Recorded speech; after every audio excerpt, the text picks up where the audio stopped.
Hello there and welcome to a Friday edition of the show. So glad to have you, whether you're listening on your radio, streaming the show online at extrasports1300.com, or you've downloaded the Extra Sports 1300 app to do your listening. Any of them are good. The app sponsored by Diversus Health, Mental Health and Well-Being for All, a veritable cornucopia of sports topics await you, and I really mean it today. We're going to hit football. We're going to hit golf.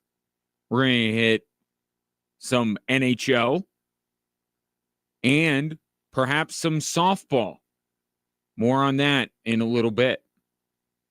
If you'd like to have your say on this Friday, feel free. 719-247-1313. That is the text line. You can also call that number like we used to do in the old days. Let's start with football. Although I am, just real quick, keeping an eye on the Ryder Cup. Jay Ritchie is there in New York, and he's going to join me hopefully as soon as day one is complete. Right now, the U.S. had a really rough morning. They salvaged the last match of the morning. They have won one of the 4-ball matches this afternoon, Cam Young and Justin Thomas. And right now, Burns and Cantlay are tied with Rory McIlroy and Shane Lowry through 13. Europe is leading the other two matches. Rahm and Straka are 3 up on Scheffler and Spahn. I got to ask Jay about Scotty Scheffler today. And then Tommy Fleetwood and Justin Rose are up 1 on Griffin and DeChambeau through 14. So it looks like Europe is going to get one back with Rahm and Straka. They could even do it on this hole here. And then it will come down to the other two to see where the U.S. is as Rahm hits one right of the green into the rough. But this is 4-ball, so partner can pick him up here. But we'll keep an eye on it. And again, Jay Ritchie's going to join me as soon as they wrap up, hopefully from the course. Like to talk to Jay at the course. But in the meantime, I'll keep an eye on that. Let's talk some football, shall we? And can we – I know the game coming up on Monday. If Bo Nix has a couple more overthrows, this topic will be reopened.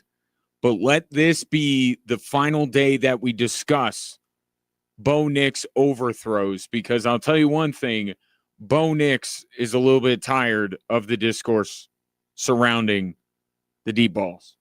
I'm going to miss several throws in the future, and probably going to miss a few deep ones. We just got to keep throwing. You hear the scoff at the beginning of it? Let me turn it up here.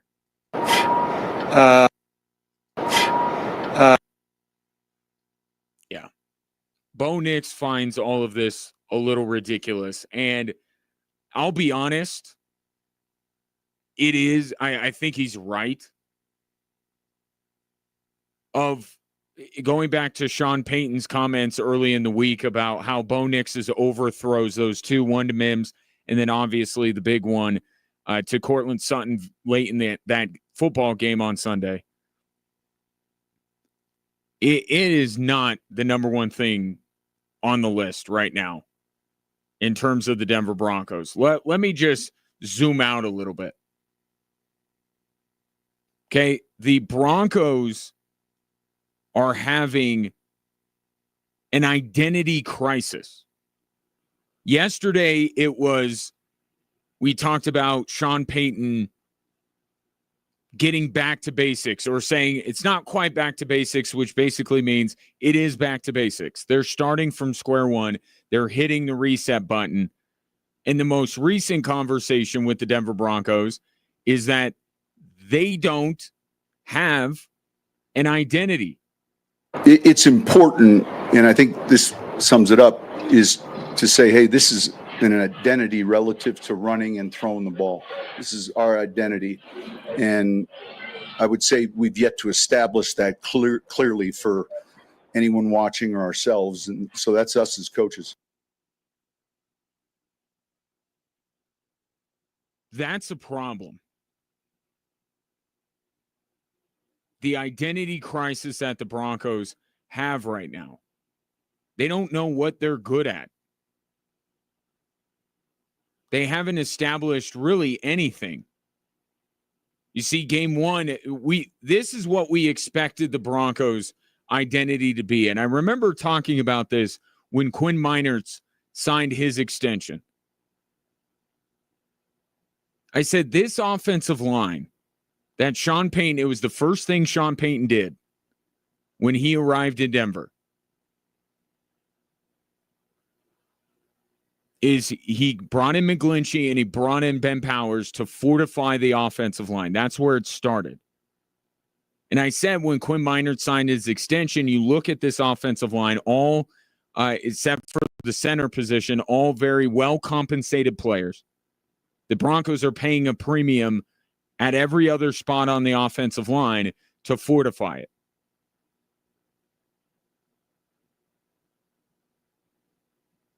That's their identity. That's what they're supposed to be. They're supposed to be a team that is strong in the trenches, that will win the line of scrimmage. And teams that do that tend to run the ball well. Sean Payton discussed all offseason about the importance of establishing the run, being a better running team, and the first chance he gets to show that in a game that matters, he has Bo Nix throw it at a 3-to-1 ratio. 3 passes to 1 run. So there was the opportunity for Sean Payton to establish that identity, the identity that we thought the Broncos were going to have. He bailed on it before the opening kick of the season. And I still don't get the sense that this Broncos team is a running team. Do you? This is still very Bo Nix throwing the football centric. Now, what I think has happened, game one, I think that was totally on Sean Payton, and he admitted as much. The issue the last 2 weeks is that this team is like clockwork behind the sticks every single drive. So I don't know if Sean Payton went into the games against Indianapolis and LA wanting to run the football. We never got to find out. We never found out because the Broncos perpetually were behind the sticks and Bo Nix had to throw it. So the lack of identity this team has, I think the last couple of weeks, you could say that it has as much to do with the inability to execute an identity than the Broncos not being committed to it. They were forced out of it with their mistakes.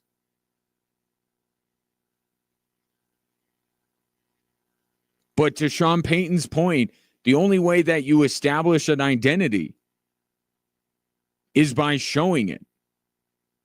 You can't say this is my identity as a football team. You have to show it, or else it's not your identity. It's not who you are.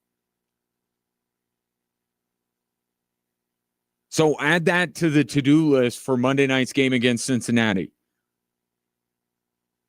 Show what your identity is and be in it, and plays into what the number one thing is, which is ironing out all of these mistakes.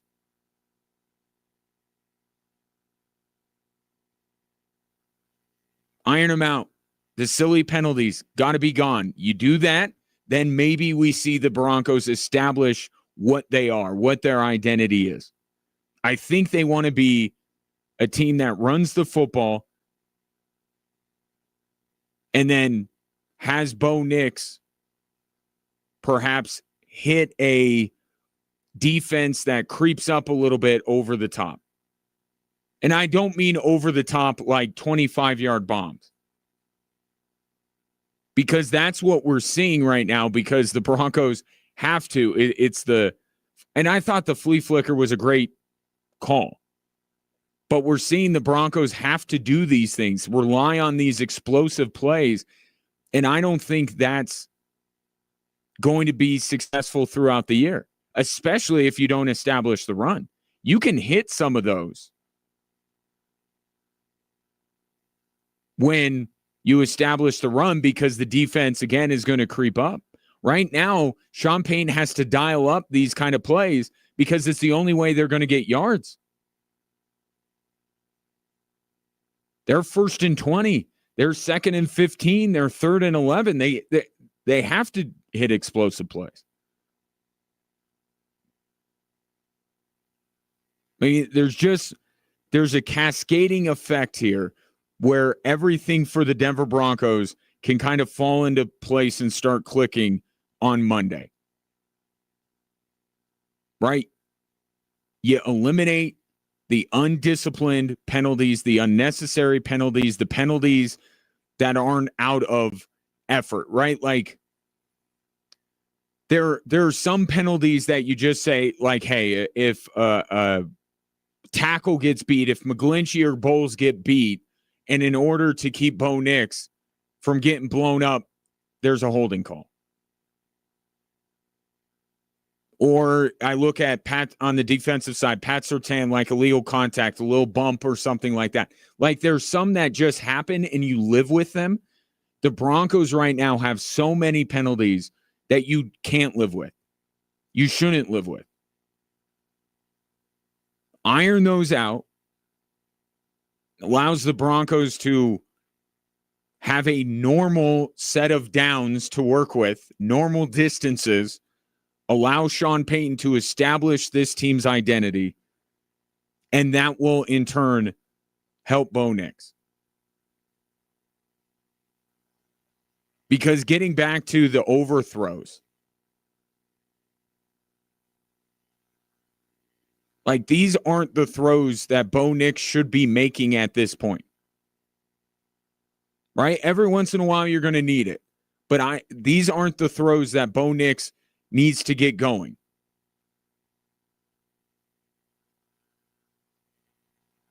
This is still a young developing quarterback.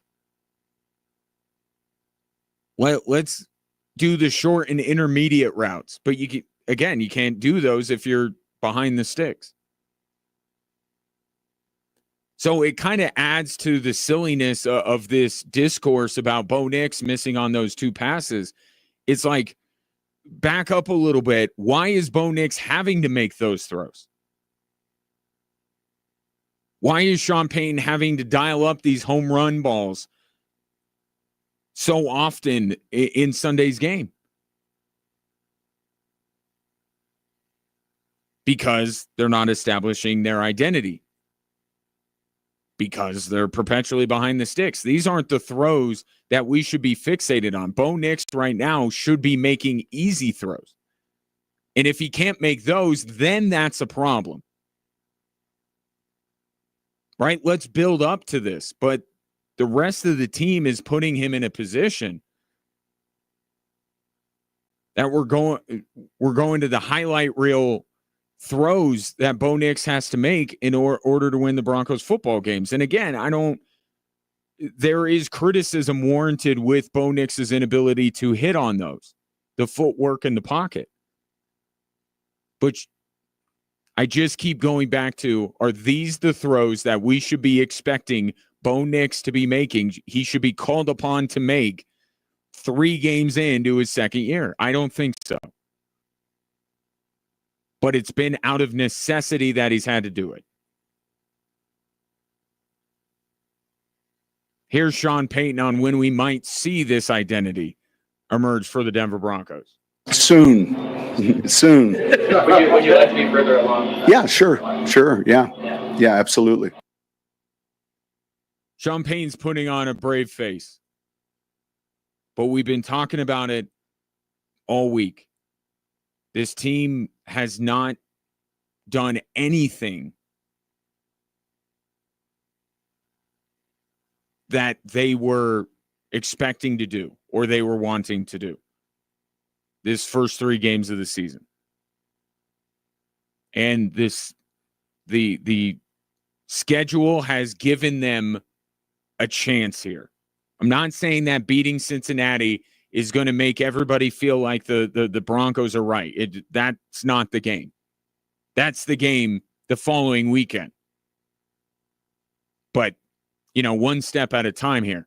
No one's going to look at the Broncos beating a Bengals team without Joe Burrow and go, okay, everything's fixed, everything's right now, onward and upward to a Super Bowl.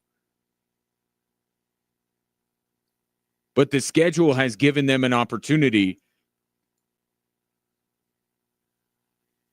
to eliminate some of these penalties. They won't be under as much stress, right? There's not as much pressure that's being put on them by the other team because without Joe Burrow, I mean, you've seen this.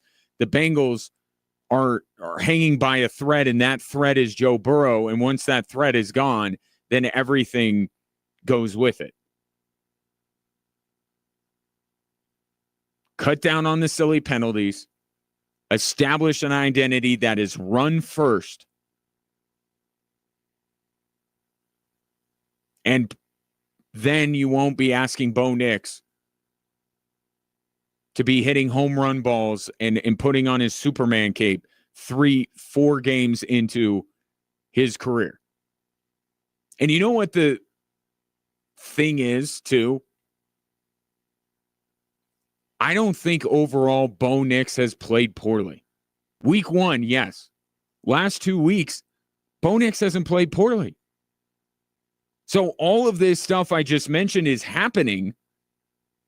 And yet I look at Bo Nix, game 2, okay, incredibly banged up Colts defense. All right, but he took advantage. Credit to him.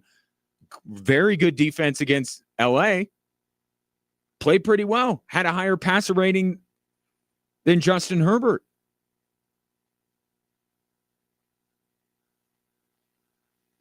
It's crazy to me that the conversation, given how many people that root for the Denver Broncos and cover the Denver Broncos are just champing at the bit to drape Bo Nix in glory.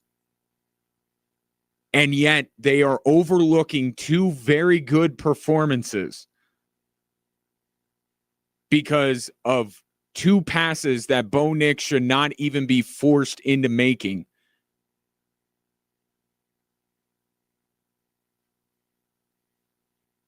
Man, think it was going to be like this 3 weeks in for the Denver Broncos? I didn't. 719-24-7-1313, just getting going on this Friday edition of the show. Coming up next, one team that has been asked about their identity in recent weeks. Have they found one? And does it come through their all of a sudden ready to rock and roll quarterback? We'll talk Buffs next on Extra Sports 1300.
Your latest national keyword for the 5K a day is prize, Prize. Text that to 95819. You'll get a little bounce back letting you know that you entered, and you could win $1,000 with the 5K a day. We're doing this all day, Monday through Friday, so lock it in here for your chance to win $1,000 5 times a day with the 5K a day.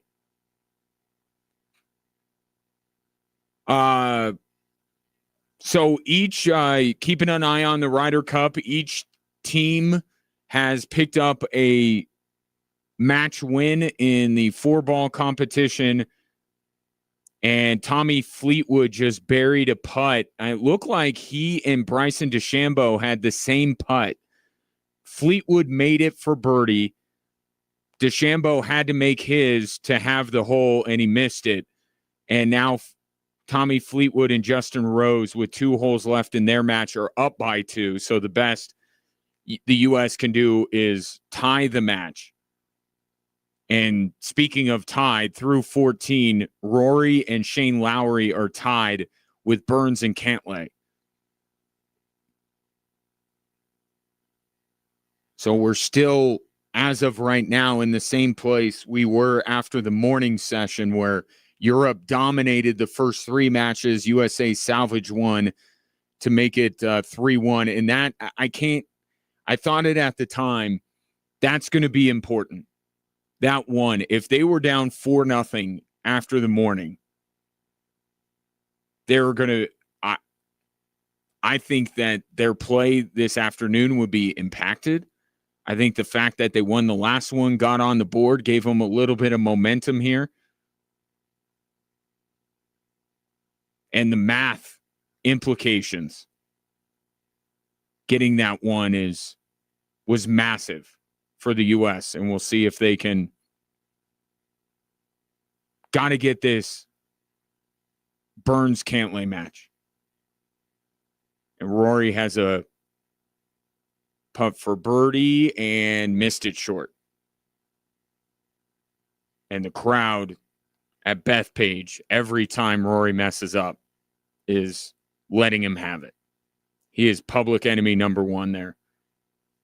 Again, Jay Ritchie, host of Tee to Green Radio, will join me when day 1 of the Ryder Cup wraps up, and we'll get his take on everything.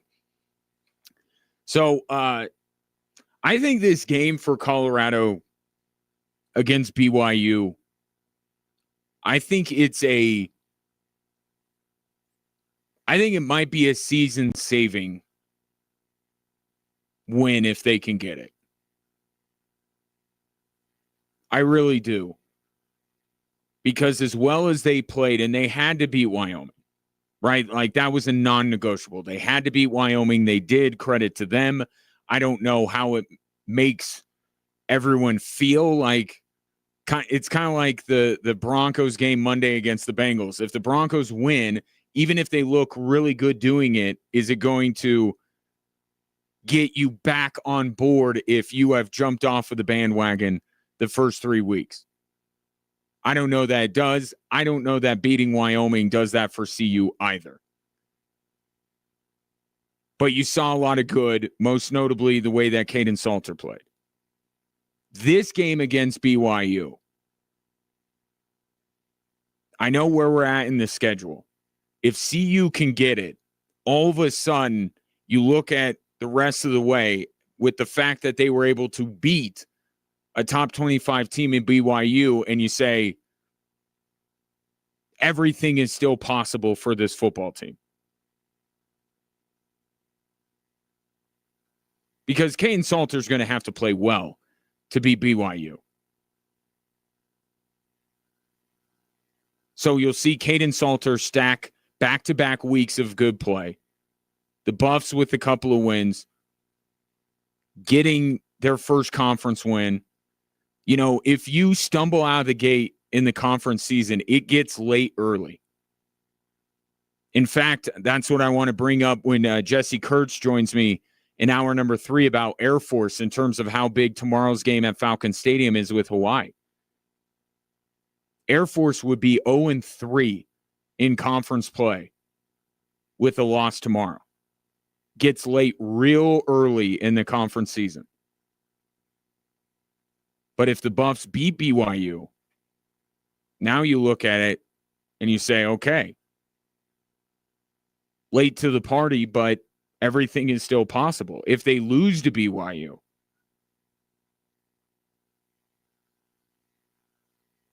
then it's a very different story. Then the math as far as bowl eligibility gets complicated. If you look at the schedule the rest of the way. You know, one thing that hasn't been, I don't think, discussed enough, you know, the Buffs have been home quite a bit. That's going to change. So and it would be an upset if they beat BYU. And coming into the year, I don't know if you had BYU as a win on the Buff schedule. Now it has to be. Because the schedule the rest of the way, the math doesn't math. And losing to BYU would completely eliminate any positivity you have after the Wyoming game. And we'd be back to our regularly scheduled Buffs programming. So tomorrow is massive. It's massive for this team. And on top of it, revenge, Deion Sanders. Every game means a lot. This conference game means more. But, yeah, it is not like we ain't with that get-back stuff. I ain't with that get-back stuff. I'm with that let's get them stuff. Okay. And in the era of the transfer portal, especially when we're talking about the Colorado Buffaloes, there are a lot of players, including QB1, or at least currently QB1, wasn't even here. So I think you can start to minimize that revenge factor a little bit when you bring in so many new players. I'm sure some players on CU are going to use that as motivation, and I wouldn't be shocked. Deion Sanders says that publicly. What's he going to say behind the scenes? I think at this point you pull out all the stops to get your team motivated and get your team hyped up. Not that they will have a problem doing that, but anything more you can add, you do it because of the consequence of this game.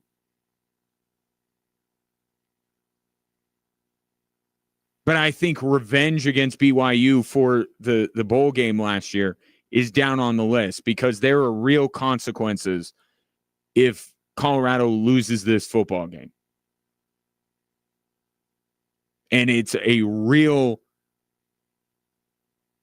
again, I'll use the phrase, I don't think it's hyperbolic, season saving. So all that stuff is far more important than getting revenge for the Alamo Bowl.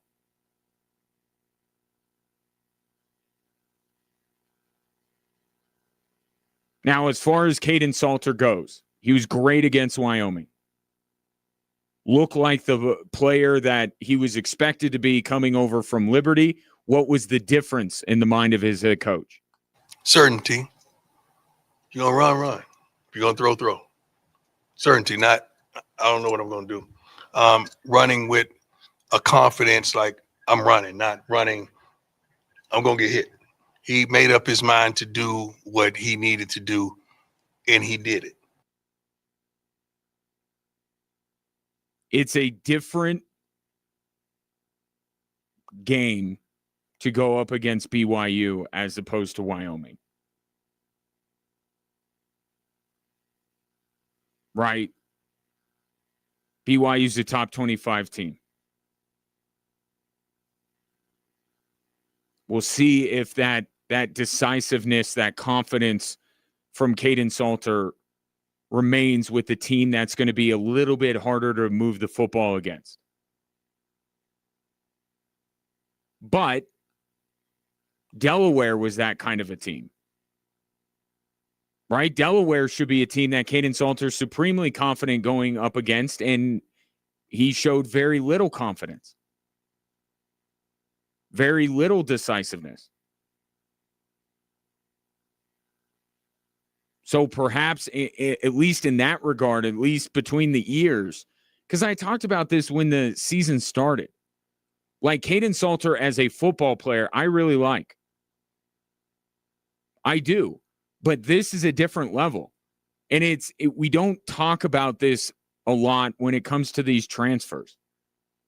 Because it's always, it's always framed as, oh, you're getting this ready-made product. Call a player product. You're getting this ready-made player that has played at the Division I level, and now you're bringing him in. He's ready to go. No development needed. Well, what level of college football does Liberty play versus what CU plays? In addition to the fact that Colorado in the West is the most talked about, the most followed, the most watched program in the Western United States. Look at the TV ratings. CU is still a draw. Not the draw they were when Prime first came in, but you put their viewership and the attention they get over nearly anybody. Like USC's would be that kind of a team. They're down. Like in the Western United States, really outside of Big Ten and SEC country, CU's the main attraction.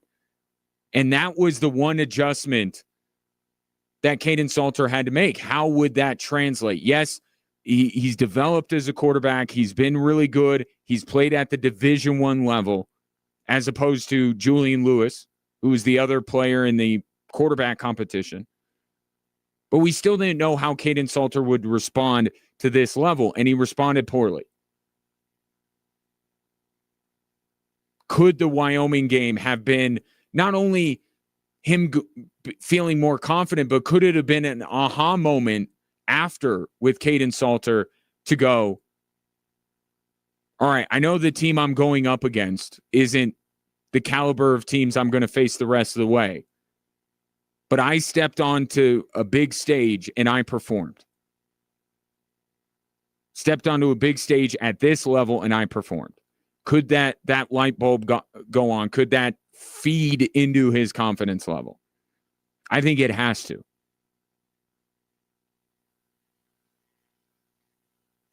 Now, here's the part of tomorrow's story that nobody wants to talk about because we never like to talk about this in sports.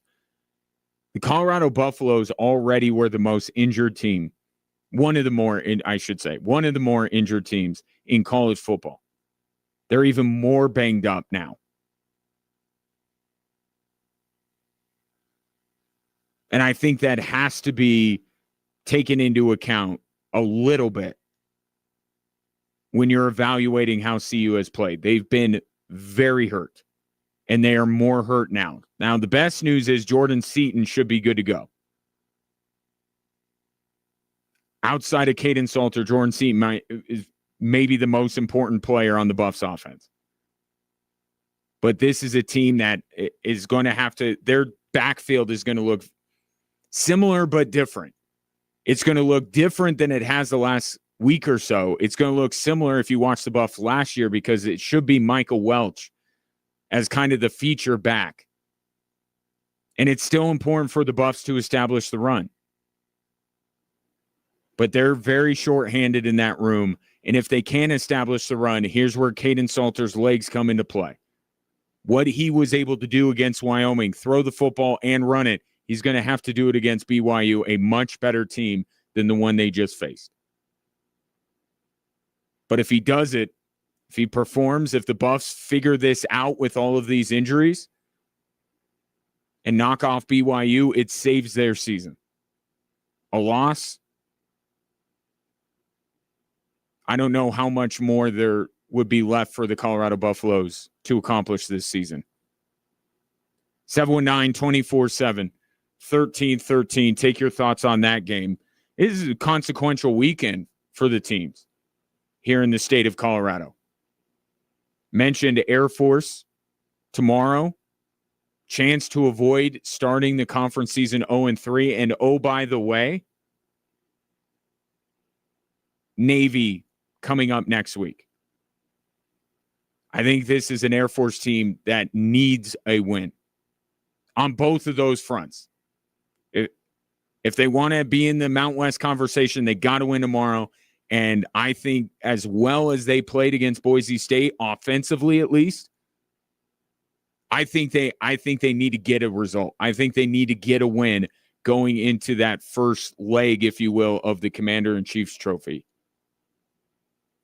Talk to Jesse Kurtz about that a little while from now. In the meantime, speaking of, if you'd like to go to tomorrow's game, 2:00 kick, perfect time, if you ask me, to have a college football game. 2:00 tomorrow afternoon at Falcon Stadium. I got 4 tickets for the 13th texter to text Falcons and their name to 719-247, 1313. And if you don't win, tickets still available at aftickets.com.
Bryson able to get the U.S. back to within one in that Griffin DeChambeau versus Fleetwood and Rose. Again, the best the U.S. can do is split that match or tie that match. Meanwhile, Rory and Shane Lowry are tied after 16 with Burns and Cantlay. And Fleetwood just knocked it pretty close on his. It was his second shot. So Rose and Fleetwood looking pretty good. Doesn't mean to, and Rose just hit it just about where he is. So, yeah, I think Europe's going to win that, go up 5-2, and then it will come down to Rory and Lowry against Burns and Cantlay to see if the U.S. can get the better of the afternoon slate, but still they would be down 5-3 going into tomorrow. Jay Ritchie will join me in a little bit. Congratulations to Tyler, by the way. He picked up the 4-pack of tickets to see Air Force take on Hawaii. I'll be out at Falcon Alley, and I would love to see you there, Tyler, of course. But if anybody is coming out to the Air Force game tomorrow, love to see you out there at Falcon Alley with my friends at Frank Azar, the Strong Arm. Have some giveaways out there, and then there's a lot of other vendors there. It's good time, good pregame activities, and then you can head into Falcon Stadium for a pretty consequential football game at 2:00. Last night, this is what I get. So I was intrigued by the Seattle-Arizona game. Wasn't that good of a game. Was not a great watch.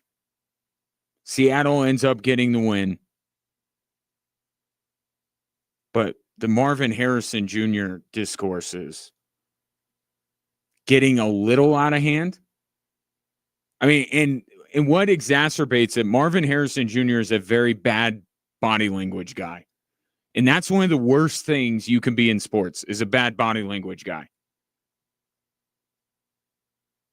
Because if you go over to the bench and you look just despondent, that's just going to, social media is just going to tee off even more on you.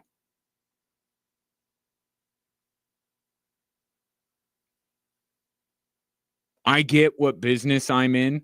The discourse that Arizona would entertain the idea of trading Marvin Harrison Jr. at this point is just, I'm sorry.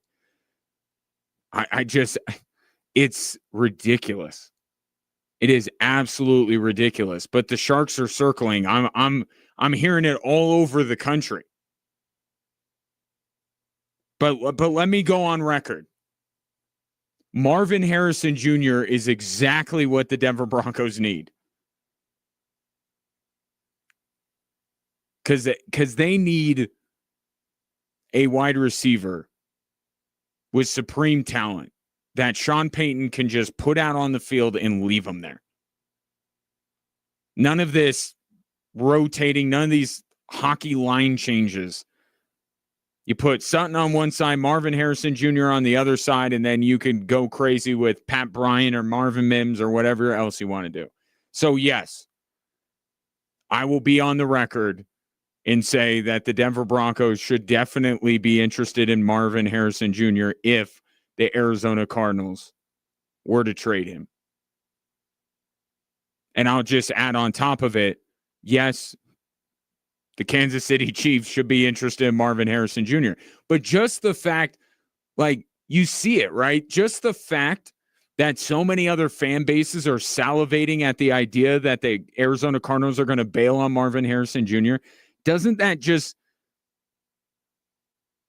make my point that the idea that Arizona would bail on this guy this soon into his career, how ridiculous that is?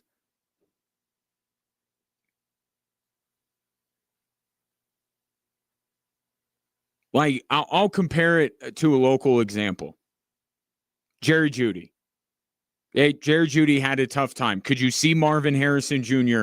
having a Jerry Jeudy-esque arc in Arizona? If it keeps going this way, although he flashed some of what made him such a high draft pick in that game, but so did Jerry Jeudy, right? Jerry Jeudy had his moments in Denver.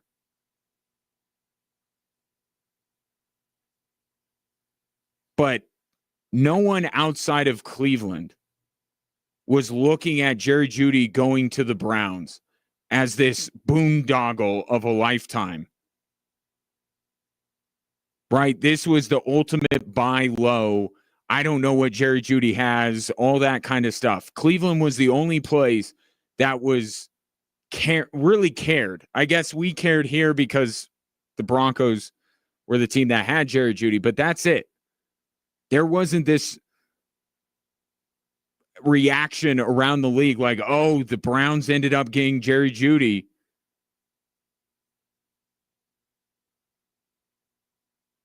Like, could Marvin Harrison Jr. end up like that? Maybe. I mean, it looks like, and I'll throw Derrick Henry just in passing into this conversation. Like, those two guys look like they got the football version of the yips right now. And the thing about the yips is it's psychological. It's not physical. And you saw in that game last night, Marvin Harrison Jr. still has all the physical tools to be an elite receiver in this league. Derrick Henry has proven what he is. He's not somebody that all of a sudden is weaker and can't hang on to the football. But it's the mental thing with these guys. That's what you worry about, especially a player like Marvin Harrison, who is as young as he is. So could I see Marvin Harrison Jr. ending up like Jerry Jeudy? Maybe.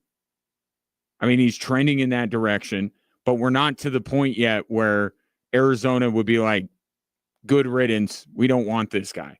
And the fact that every NFL fan base is begging the Cardinals to give up on him tells you everything you need to know. Arizona's not dealing this guy. So that discourse after last night is a bit much. I think the discourse about Marvin Harrison and what's wrong is interesting. The idea that should Arizona give up and trade Marvin Mims, that's just manufactured sports talk. That's pulling something out of thin air with nothing behind it. Arizona's not giving up on this guy. Not yet. But the between the ears is Marvin Harrison Jr.'s biggest issue. That's the biggest opponent that he has right now. He's got to get out of his own head. He had some moments last night. Maybe he can build on it. The other discourse that was, I thought, spot on. You know, people were like shocked that the Amazon crew went in on Russell Wilson like they did. Why? I didn't hear one lie from Tony Gonzalez or Richard Sherman. In fact, Richard Sherman has been the most consistent person on Russell Wilson this whole time.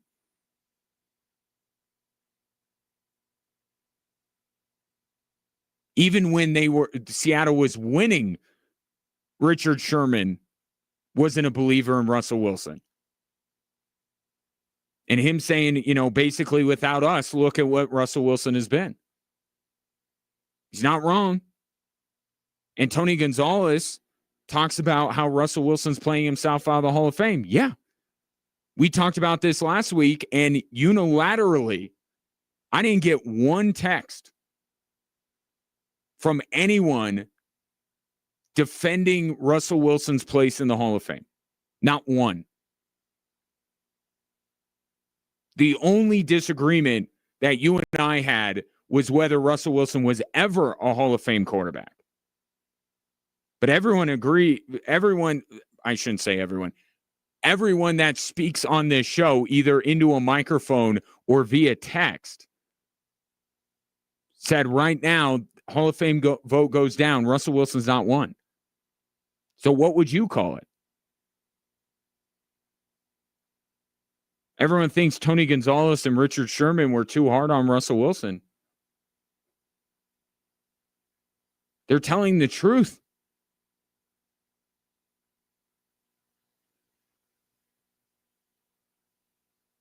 And I think the question that you have to ask yourself with Russell Wilson, given the way it's gone since he left Seattle, I think you got to go back into those Seattle days and go, okay, what were we really seeing here? I know Richard Sherman's a little bit much at times, right? And he can kind of wear on you. But I think he was right this entire time. Perhaps Russell Wilson was never the quarterback that some people made him out to be. I don't know how much longer he has to be doing what he's doing right now, bouncing from place to place, getting benched earlier and earlier and earlier before people go, well, wait a minute, what was Seattle?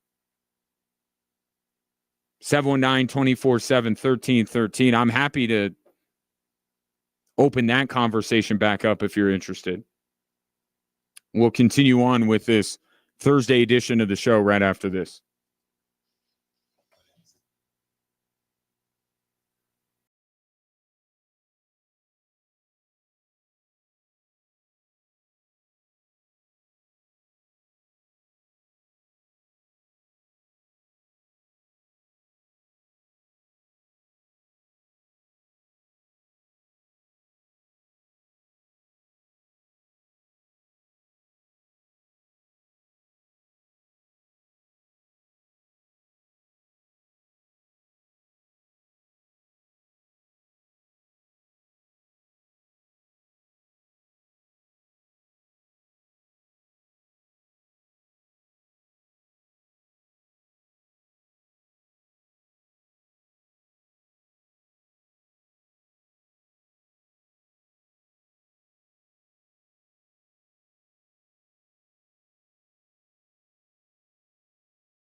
Welcome in Drive Time Sports on this Friday. Sincerely appreciate you taking time out of your day to listen to this program. It really does mean a lot. Whether you're in Colorado Springs, Pueblo, Lyman, or Victor. Really, truly appreciate it. And I'd love to hear from you. 719-247-1313. Ryder Cup Day 1 reaching its end. It's 5-2 in favor of Europe, the final match of the day featuring Rory McIlroy. And Patrick Cantlay is tied on the final hole. So it's a big one, right? You're talking about Europe increasing its lead from the morning. That was an abject disaster for the U.S. Or you're talking about the U.S. maybe hanging in there. And I talked about this with Jay Ritchie the other day. I thought it was important for the U.S. to get off to a good start. Whether that was a realistic expectation I had or not, I think they needed to. And now it's not. I mean, if McIlroy and Lowry win this hole and go up 6-2 after day one, oh boy. I don't want to say that'd be a wrap, but again, this European team, we saw this last year, right? They started the first session in Italy. They swept the morning. So this is not a group of golfers that you're going to shake. That's going to, even on American soil. Can't let it be 6-2. Can't. So Burns, Cantlay, they got to figure something out on this hole. Splitting is not great, but they can't blow this. And everyone's about the same spot except for Shane Lowry. Well, and Burns is off the fairway. Cantlay and McIlroy are in the fairway on 18. Communicating with Jay Ritchie, see if we can't get him on this hour. But we will get him on the program. Jesse Kurtz, radio analyst for the Air Force Falcons, will join me next hour. Want to talk about tomorrow's game with Hawaii. I think it's important. It's an important one for the Mount West, but also you look ahead to what Air Force has next weekend. I think it is vital that Air Force gets a win tomorrow. I'll run that theory by Jesse, and then we'll run around the Mount West a little bit. Utah State's got a pretty big opportunity on their hands going to Vandy, and what to expect from the Rams' newest QB1. So Jesse Kurtz definitely coming up in the third hour. See if we can't get Jay Ritchie on the horn from Bethpage once this first day of the Ryder Cup concludes.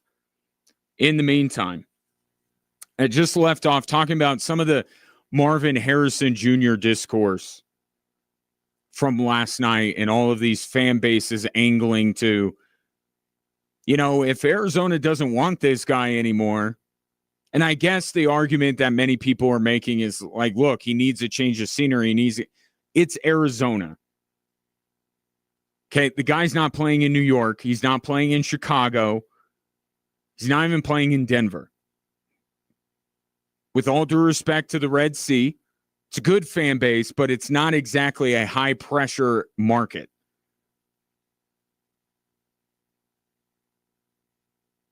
We're not to the change of scenery stuff yet with Marvin Harrison Jr. It's great to dream. Broncos could sure use him. We're not there yet. But could I see Marvin Harrison Jr. one day ending up like Jerry Jeudy, where it's just a completely forgettable tenure for a first-round wide receiver, and then he ends up going to another team for next to nothing. If it keeps going this way, I just think we're really early on all of this. Brett says Jerry Jeudy did not have a career game with the Broncos. He had a career game against the Broncos. Yeah, that's the great irony in the Jerry Jeudy saga, is that the best game that he has ever played just so happened to be against the Denver Broncos. I'll put up a game against the Falcons in 2020. Jerry Jeudy caught 7 passes for $125 and had a touchdown. Here's the problem. That might be his finest Broncos performance. Broncos lost the football game.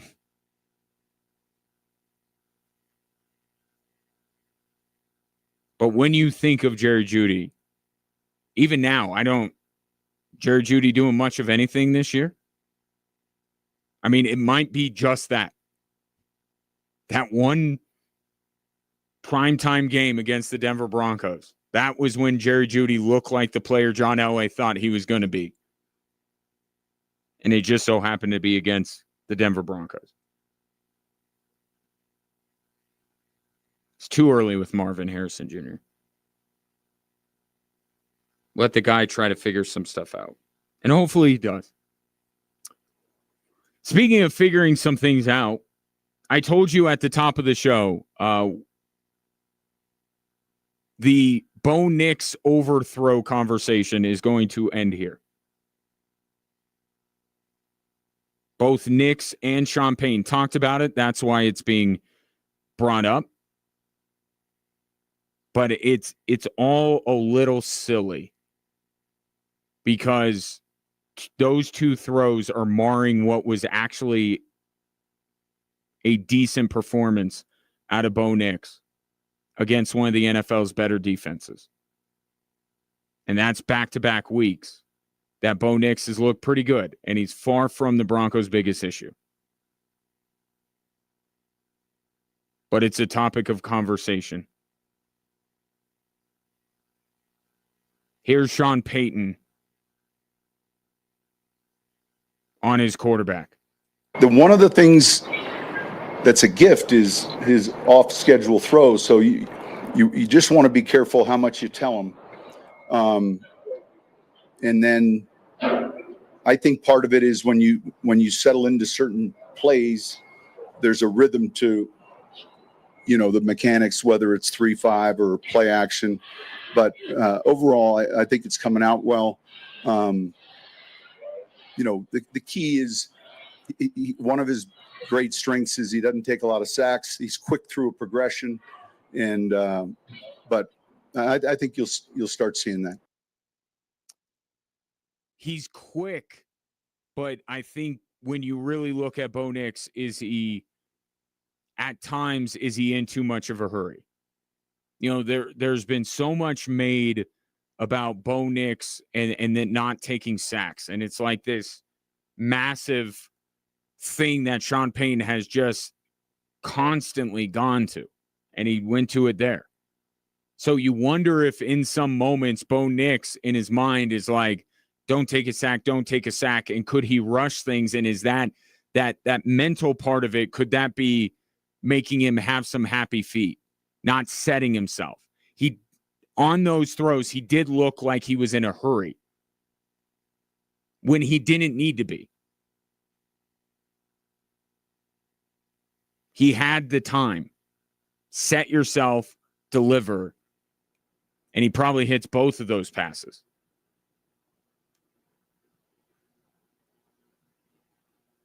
I mean, it's just about finding the balance here. It's a strength of his that he won't take sacks. But sometimes you got to hang in there that extra millisecond to make sure that you're delivering the football.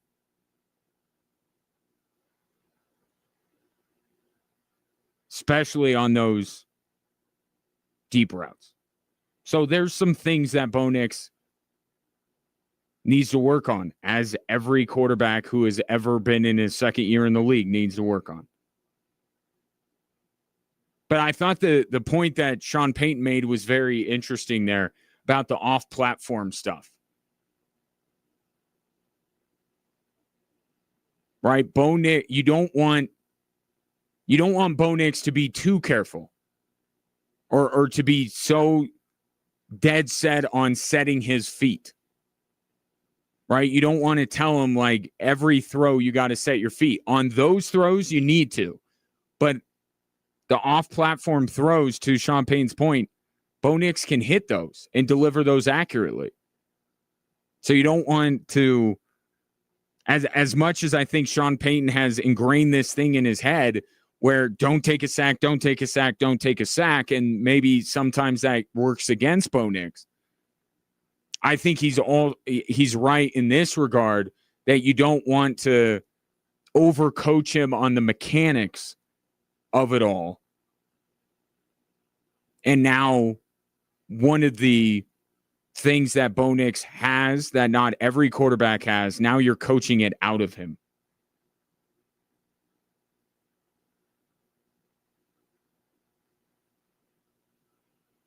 But nobody is better with the assessment of Bo Nix than Bo Nix himself. And when he was asked about what he needs to, settle in, get going, and be productive, here is Bo Nix's thoughts on that. Early game completions, early game, touchdowns, get in a rhythm early in games. It feeds off, the rest of the game. And then, usually those go week to week. You get in a good rhythm. You see things well. And I think that's a little bit of our thing is we're not really catching a rhythm. We're just kind of, hit or miss. And that's, as an offense, it's tough. No matter, if you're trying to run the ball or throw it, you always want to get in a rhythm. And that just goes back to that first step that I talked about. Right? The Broncos, with everything looking so like 2024, you can easily identify the issues here because you have seen them over and over again for the last season plus. The Broncos offense, save for the playoff game against the Buffalo Bills, they do not start fast. But you can see when Bo Nix gets into a rhythm, when the Broncos, by extension, get into a rhythm, you saw that against the Chargers. Right? Once they got in a rhythm, all of a sudden the Broncos in that middle eight got back in that football game, made it a game. This is a team that can get in a rhythm. This is a team that needs to get in a rhythm, and it just takes them too long. Bo Nix has to have Monday and beyond. He has to have early success in football games. The Broncos have to have early success, offensive success. It would be quite the change of pace if the Denver Broncos were to come out fast against the Cincinnati Bengals and allow, could you imagine the pressure that Vance Joseph and the defense can dial up on Jake Browning if they have a lead? That hasn't happened nearly enough. There is some of that is placed on the shoulders of Bo Nix, right? I'm not saying he's been great early in games. He's taken a while to settle in, but it's the entire team. The penalties, the flags get thrown early with this team. The play calling is questionable early in games.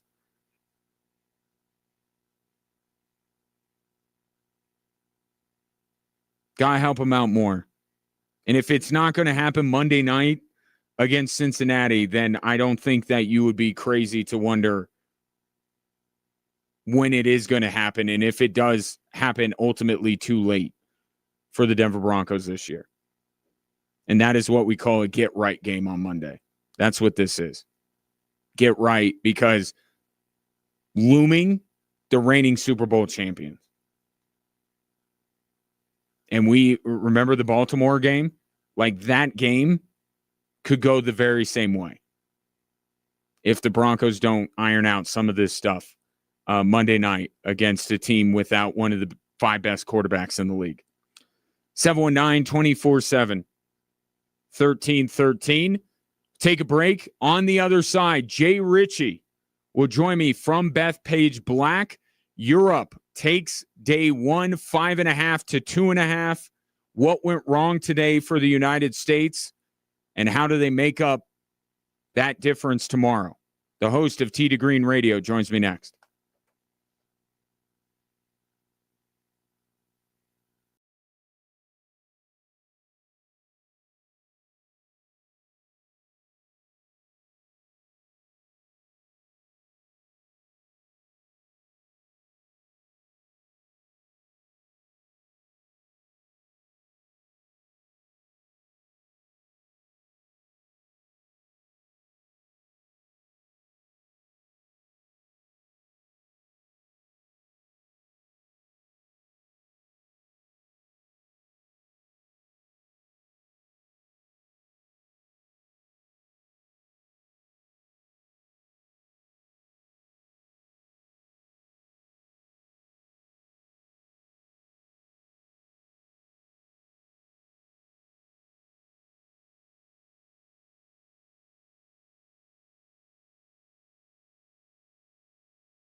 That national keyword for the 5K a day is vault, V-A-U-L-T. If you text that to 95819, you'll get a bounce back letting you know you entered to win $1,000. And we're doing this 5 days a week, all day long. So be listening for that national keyword. It's vault at the moment, V-A-U-L-T. Text that to 95819, and you could win $1,000 with our 5K a day. Not an ideal start for the U.S. in the Ryder Cup. The last match finished up moments ago, 5.5 to 2.5 after day one. Joining me live from Bethpage is the host of Tee to Green Radio. He is Jay Ritchie. Jay, before we get into the golf, just how is it out there? Oh, it was beautiful today. Both indoors and outside as well. And as good as it looked on TV, that's how it was weather-wise out here. It looks spectacular on television. So let me just ask a very general question. What happened today? Well, the U.S. found itself hanging on, I think the American players by their fingernails. This was very close. I mean, it ended up 5.5 to 3.5. It was close to being 6-2, 7-1. Yeah. And they managed to pull out the last match in the morning session on the last couple of holes. And then they got that half point right at the end. They still kept them 6-2, 5.5 to 3.5 is a lot better than 6-2. So let me ask that. If you're Keegan Bradley, are you talking to the boys and saying, hey, look, we weren't at our best today. We got punched in the mouth, and yet we're in this? Or is there in the dark recesses of Keegan Bradley and these players' mind, it's like, oh, man, we really got beat up today. And, is there a way that this can actually be that the U.S. can be like not a positive, but is there a way to spin it, I guess? Spin it? Yeah. How can they spin it? Yeah. Well, I think if you're Keegan Bradley, you tell them, okay, we didn't get a point from Scotty. Bryson didn't have his best day, and we're not out of it. Mm-hmm. So that's how you got to look at it.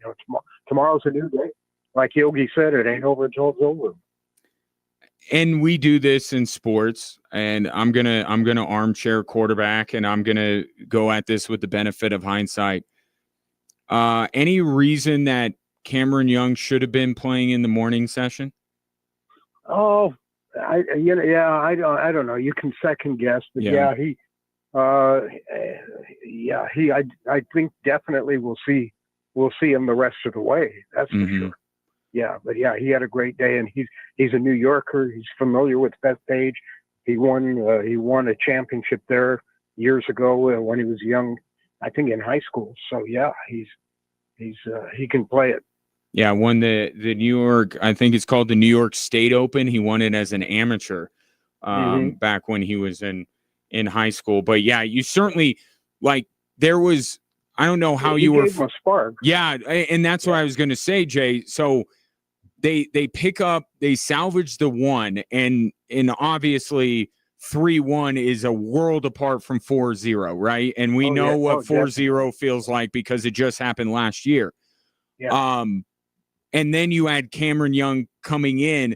Did it feel like just his mere presence coupled with that win and the last match in the morning, did it kind of get the U.S. fans a little bit more back into it? Because on TV, it felt very much more ole, ole, ole than USA, USA.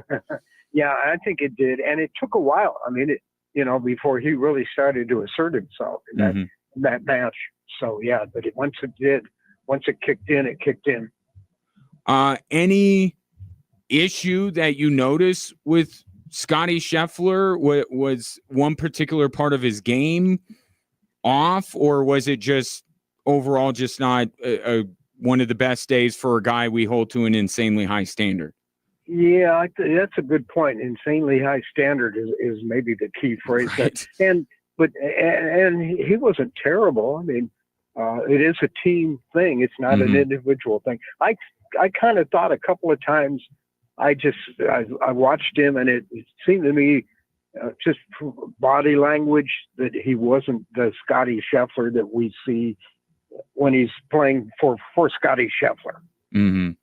Yeah, when he's out there in a major championship or just a regular PGA tournament. Not that he was terrible, but like you said, we hold him to a pretty high standard.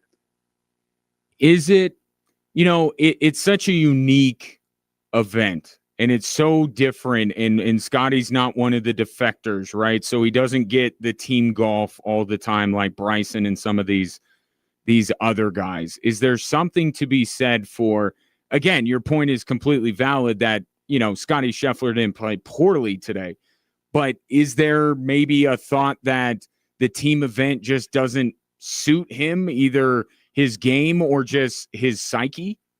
Yeah, well, that's a good point. I mean, we talked the other day when I was on with you on Wednesday about chemistry and about how some of the superstars recent years for America, like Phil, like Tiger, were okay Ryder Cup players, but they were nowhere near what they were the rest of their career on the PGA Tour.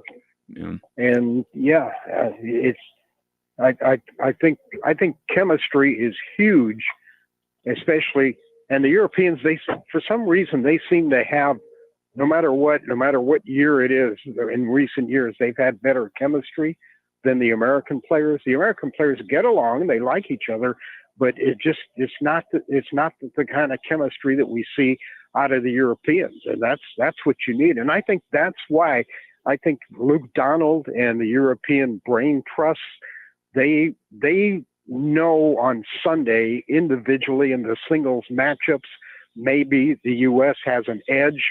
So I think they put all their energy and directed all their preparation into these team matches, into the 4-ball, into the foursomes, and build the plan. I think their game plan is build an early advantage to withstand any kind of onslaught the Americans may throw at them on Sunday in the singles.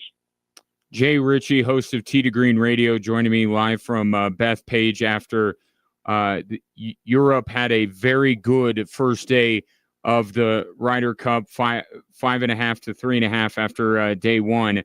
What was the brightest spot individually for the U.S.? Well, I would think it would have to be. We talked about Cameron Young. Yeah, I think clearly he was a bright spot. I think in the afternoon matches, I thought Justin Thomas played a lot better than he did in the morning, and so did DeChambeau. Even though they didn't get a win, I thought they played better, and so I thought that was a positive, something that the Keegan Bradley can hang his hat on. But it's tough. I mean, you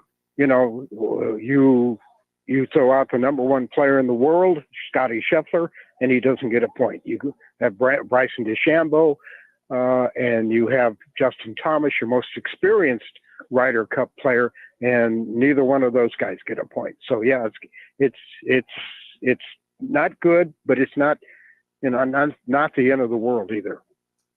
Jay Ritchie, my guest, talking about Europe and the experience they have and the continuity they have.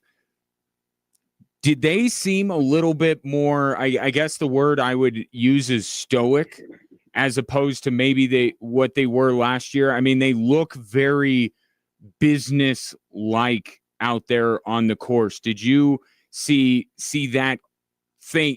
As much as the players kind of get swept up in it all, and the fans really get into it, and they're rowdy and everything, felt like the European team was very in their own world. It just didn't seem like they were egging on the crowd or getting too overly excited about anything that went on today. Yeah, I think that's confidence. That comes with experience and going out and just taking care of business. to use an old cliche. And that's the point that I was trying to make on Wednesday when we talked. Everybody likes the home course advantage, and everybody in any sport loves to get home ice. You love to get home court. You love to get home field. But how do you counter that if you're the other team or the other player? You lean on the experience and having been there before. And I think that's what we're seeing with this European team. And they showed it. They definitely showed it today. They weren't rattled by the U.S. crowds, and they just came out and took care of business from the get-go.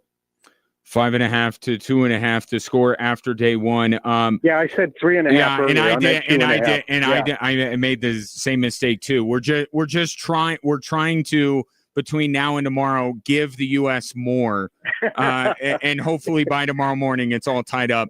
I'm curious. It again, being the unique event that it is. Yeah, you and I hung out at the Broadmoor for the U.S. Senior Open. That's a very, I'll use the word normal, but like conventional golf tournament. You go around and kind of there's a way that you take in all the action. When it's this event, I'm just curious as like a spectator for you, how did you what was your battle plan today in terms of what you wanted to do and how you were going to take all of this in with all of this going on at once? Yeah, well, you only have like 12 groups on the course. Yeah. Instead of guys spread out and everybody on 18 holes. So you can only do so much. And if you're trying to bounce around and follow a name or follow a big time player, you're going to end up doing more walking around than actually watching golf. So the best way to do it is just sit on one hole on the front nine, maybe one of the early holes.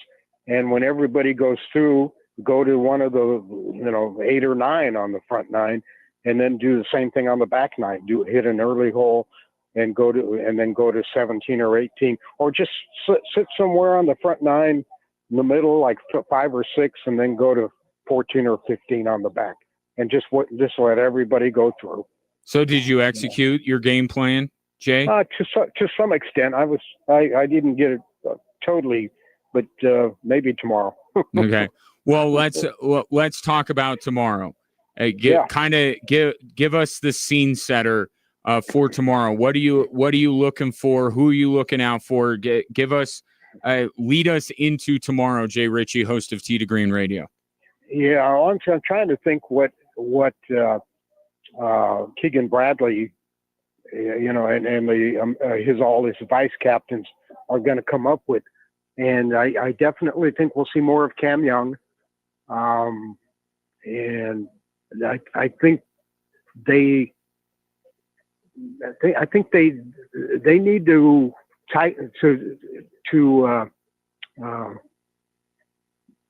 get a little closer after the second day than they are now after the first day for the singles on Sunday. So they need to come up with some points, and I don't know if they'll juggle the lineup that much, because I said earlier it was close to being a 6-2, 7-1, but it was also kind of close to being a 4-4 to some extent after the day today. So I don't think you totally scrap the game plan. I think maybe you work a little just to keep the spirits up and keep anybody from getting discouraged, and maybe you tinker a little bit with the lineup, like we said. Maybe we'll see more of Cameron Young. But I think you still got to lean on Justin Thomas, DeChambeau, of course, Scotty Scheffler. You want to see something out of him, and who else is there? Xander Schauffele, I think, is a guy you can look at too. You can lean on him a little bit. Yeah, bring him back in. He was, he was part of the team that won this morning. And we're coming up on the other season that you care most about, hockey. So let me put this in hockey parlance. Do you balance? Do you put? And these are all the best players in the world. So it's not like you're putting Scotty Scheffler with me, right? But like, do you take your two best golfers and say, I want them together because I want to make sure that I definitely win this. It's like the hockey lines, right? Do you distribute your best players throughout the lineup, or do you stack one line so that you know when that line is on the ice that you're going to take it? Do you think that which way do you think would be best for Keegan Bradley to go, to stack or to, spread the wealth if there is a pecking order, one through whatever, to maybe evenly distribute his best golfers throughout the teams? Yeah, that's the big question when it comes to match play. If you stack and you get some points early, what do you have left later in the day to kind of close for you? Or do you save your best guys for later in the day? But if you do that and you get blown out early, you've saved your guys, but there's not much to save them for. So that really comes into play on Sunday when we go head to head in the singles matches. So I think maybe you try to do a mix. And I also think you rely a lot on the input from the players. You go to the players and say, hey, Scotty, do you want so-and-so or do you want this guy? Yeah. You go to Justin Thomas. Hey, do you want him or do you want the other guy? And let them get some input from them too. Well, I think it's you. There's not a set, a set play there. Sure. It's just a decision, and it's based on who's playing well and who plays well together. And sometimes even that's not going to work. I remember a few years back when they put Tiger and Phil together, and they were just going to blow everybody away, and they didn't. This exact conversation you and I are having, as cool as it would have been, this is why Keegan Bradley should not be playing. Right. Like he's got, and I was bought into that story. I thought that would have been so cool, but you just get into it and you're like, man, this guy doesn't need to also be worrying about, his putting or something. This dude needs to put all of his energy into figuring out the right combinations, especially after today went the way it did. Yeah. And I think he's really adapted. And he's really adopted his role as captain. He's really gotten into it, and he's not even thinking about it. I should have picked myself. I think he's 1,000% in on being captain right now. All right. So what's Jay Ritchie's evening plans? You gonna hit the town, or you gonna sleep on the course? No, I'm gonna go into town. I'm actually staying with Debbie O'Connell and her husband. She's the co-host of Tee to Green, and they live in northern New Jersey. So great house, and they've got an extra room, and it's beautiful part of the state of New Jersey, and I'll be heading back there, and then back to Bethpage early tomorrow morning, and get ready for Saturday, and then doing the show on Sunday. I am, one, so incredibly jealous of you, but also two, so incredibly grateful that you are taking the time to do this for me today. This was awesome, and unfortunately, I don't have a show over the weekend. But we'll keep the conversation going via text, and let's reconvene on Monday, Jay. Okay, that sounds good. Yeah. All right. Appreciate it. Thanks for having me on again. Yeah, my pleasure, Jay. Really appreciate it. That is Jay Ritchie, host of Tee to Green Radio, live from Bethpage, black side of the Ryder Cup, where Team Europe has the U.S. in a little bit of a pickle. And I guess beauty is an eye of the beholder. I'll take your thoughts. 719-247-1313. Which is your glass half full or half empty? Are you saying the U.S. didn't have a good day at all and yet is still in this thing? Or are you like, man, Europe was a putt here and there from just making this thing a laugher after day one? Little litmus test for your view of the world in general. 719-247-1313.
The national keyword for the 5K a day is vault. Text vault, VAULT, to 95819.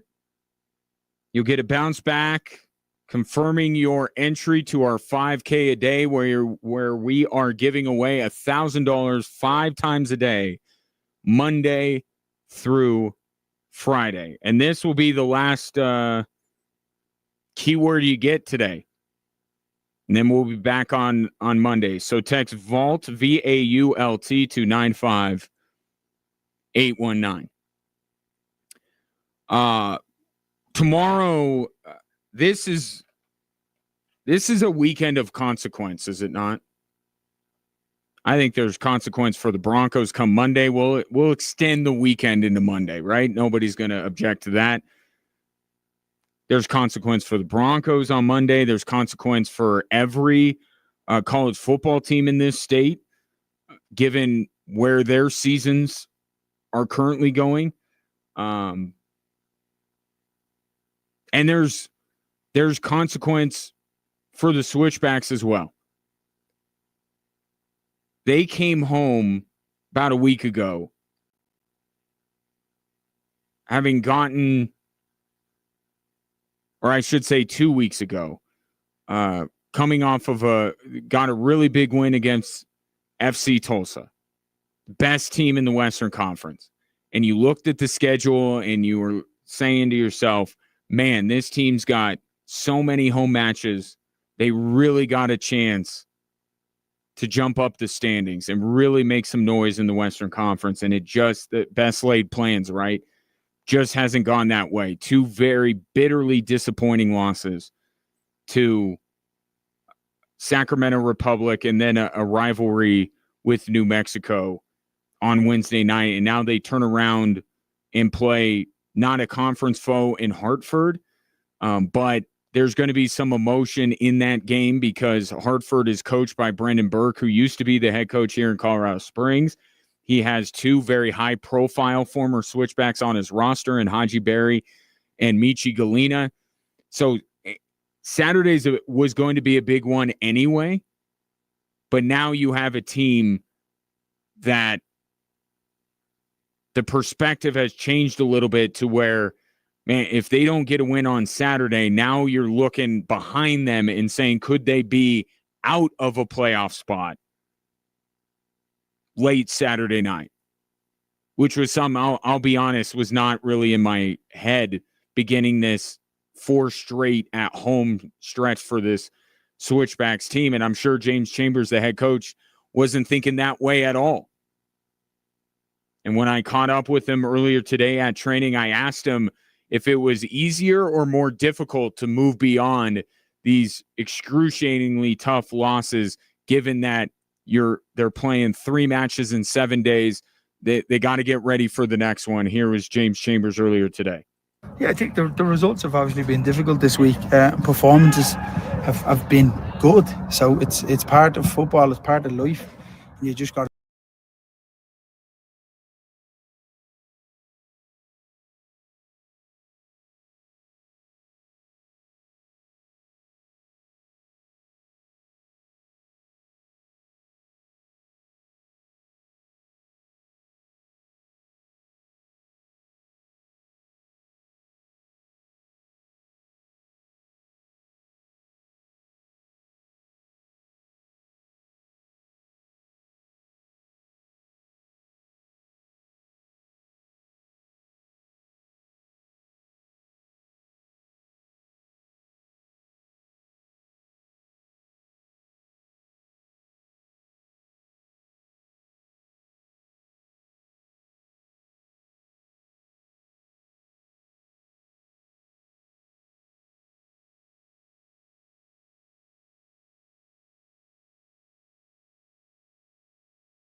Coach, appreciate the time. Best luck. Thank you, Paul. Appreciate it. That's James Chambers, head coach of Switchbacks FC, in advance of their match tomorrow night against Hartford Athletic. And you heard him talking about what Hartford brings to the table is exactly what has ailed the Switchbacks in the last 2 matches. And I would say it's not a new phenomenon. It's something that's bit them a few times along the way. So this is kind of that stress test. I mean, if they don't get that transition game right, if they don't get back defensively, organized to prevent goal scoring opportunities, Hartford will probably punish them even more than Sacramento and New Mexico did. So this is one of those games where you're like, what you're struggling with, the matchup with this team will exacerbate that. So either the Switchbacks get it figured out and they slow down Hartford in transition, they hold them off the scoreboard, and they pick up a big win, or their problems continue and they could be on the wrong side of the cut line next time we talk on Monday. But it has been very much the reverse. The universe is kind of evening out because a lot, to James Chambers' point, a lot went right for them down the stretch. And it takes a quality team to take advantage of those opportunities. But, man, in the health of this team, they are very banged up. Good news that Kyle Vassell, who they brought in to lead the line to be that goal scorer, that he's available. We'll see if he's in the starting 11, how match fit he is. They need him. I would be shocked if 1 goal tomorrow night is enough for the Switchbacks to win. But they can't let Hartford go crazy for 3 or 4, right? That goes without saying. Big one tomorrow night. Interesting one. Brendan Burke, Haji Berry, Michi Galina, all back in the house. If you want to be there as well, I have 4 tickets for tomorrow night. Just text Switchbacks in your name to 719-247-1313 if you're the 13th texter to do that. 4 tickets to tomorrow night's match coming your way. Coming your way on this show. What's driving the show?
Hello there. Welcome into a Friday edition of the show. We are in hour 3. Don't worry, we'll get you caught up here momentarily. Appreciate you, whether you're listening on air, online, or through the Extra Sports 1300 app, or whether you're watching the show on our social media channels, YouTube, Instagram, Twitter, and Facebook at XTRA Sports 1300. Jesse Kurtz, radio analyst for Air Force, will be my guest. He also is a host for the Mount West Network. So the primary topic of conversation with Jesse will be the Falcons, but I do want to get his thoughts on a few other Mount West items of business coming up tomorrow in college football. If you have something on your mind that you would like to share, I'm here for it. 719-247-1313. You could call or text into the show. Perhaps you have a strong opinion one way or another about the 3 stories that are driving the show.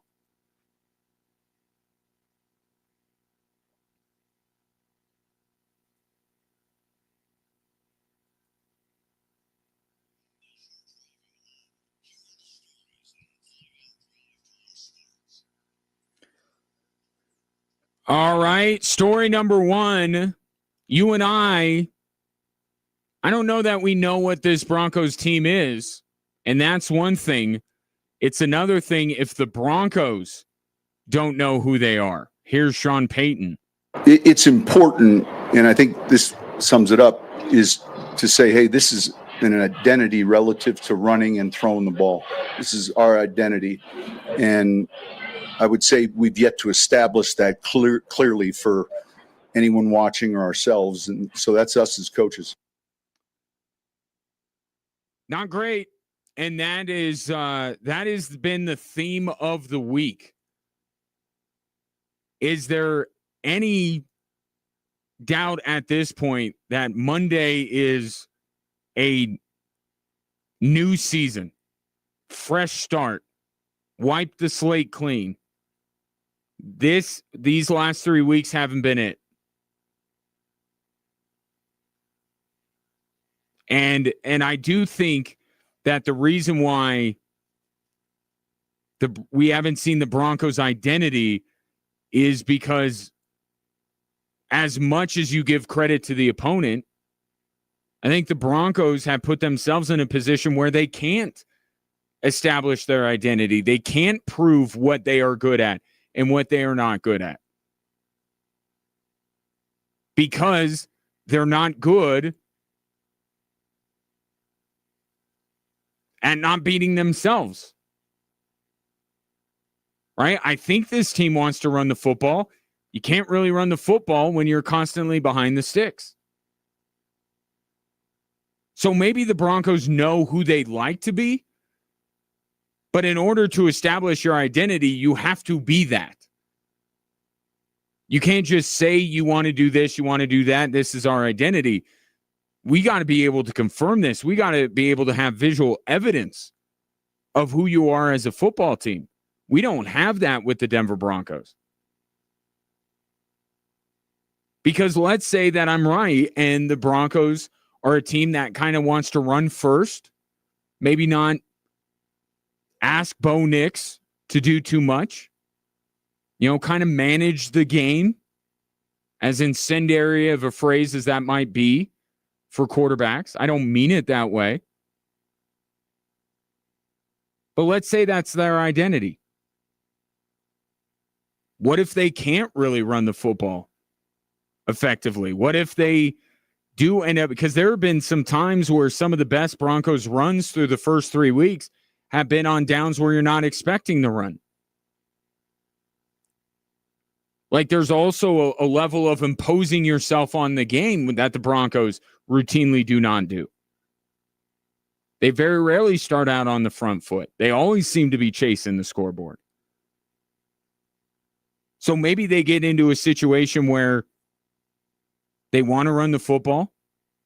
It's not catching the opponent by surprise, and they can't do it. Well, then is that their identity? No, you got to change. So in summation, the Broncos through 3 weeks, there's nothing to go on. I will stop just short of saying it's been a waste of 3 weeks. But, I mean, I'm right there.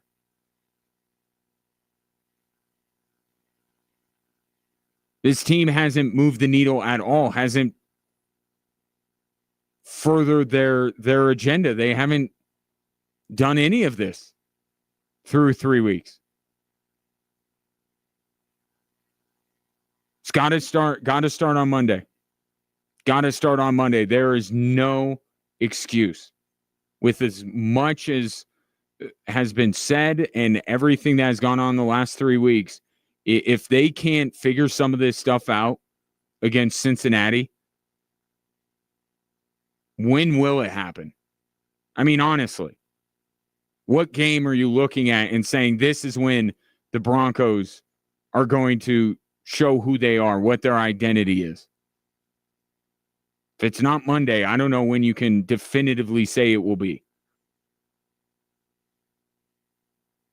And then all of a sudden in the NFL, it gets late early. Is it getting late early for the U.S. in the Ryder Cup? Today, an overall forgettable day, 5.5 to 2.5. Europe after day one. And if it wasn't for eking out the last match in the morning, we would have a carbon copy of the way the last Ryder Cup went. So this really is a litmus test for you and the U.S. How do you view this? Because there's no doubt the U.S. is capable of more than they showed today. So do you look at it and you say we weren't at our best and yet we're not completely out of it? Or do you look at it and say, man, the U.S. is actually quite fortunate to not be getting housed right now? I think it's right there on the line. I could go either way. Europe destroyed the United States in those first 3 matches today. They didn't just punch the U.S. in the mouth. They landed a haymaker. And for a less experienced U.S. team, can they recover? I don't think this afternoon was, a great sign that the U.S. had recovered. I mean, they didn't gain any ground. They're in the same spot they were at lunchtime.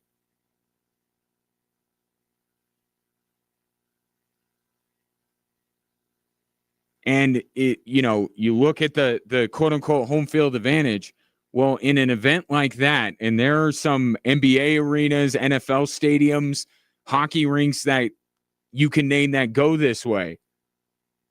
All of a sudden, that home field advantage makes you actually feel more pressure because you hear the groans and the moans in the crowd.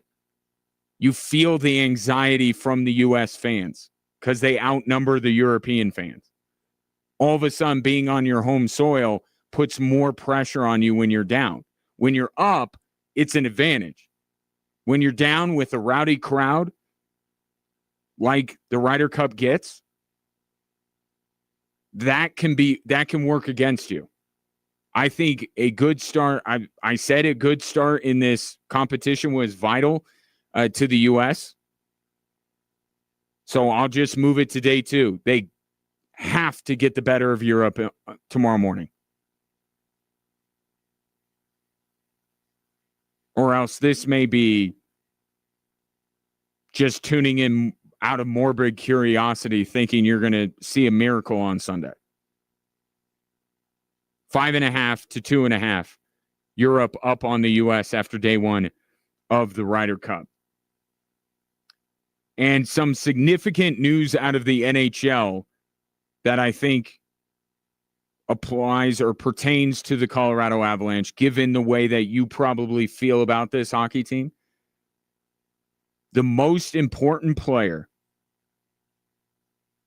for the multiple-time reigning Stanley Cup champions is reportedly out for the entirety of this season. Alexander Barkov suffered an injury yesterday at practice, and it is feared that he is lost for the season. He's not their best player. Perhaps you can make a case for Matthew Tkachuk, who, by the way, they won't have till midway through the season probably. But their most important player is Alexander Barkov.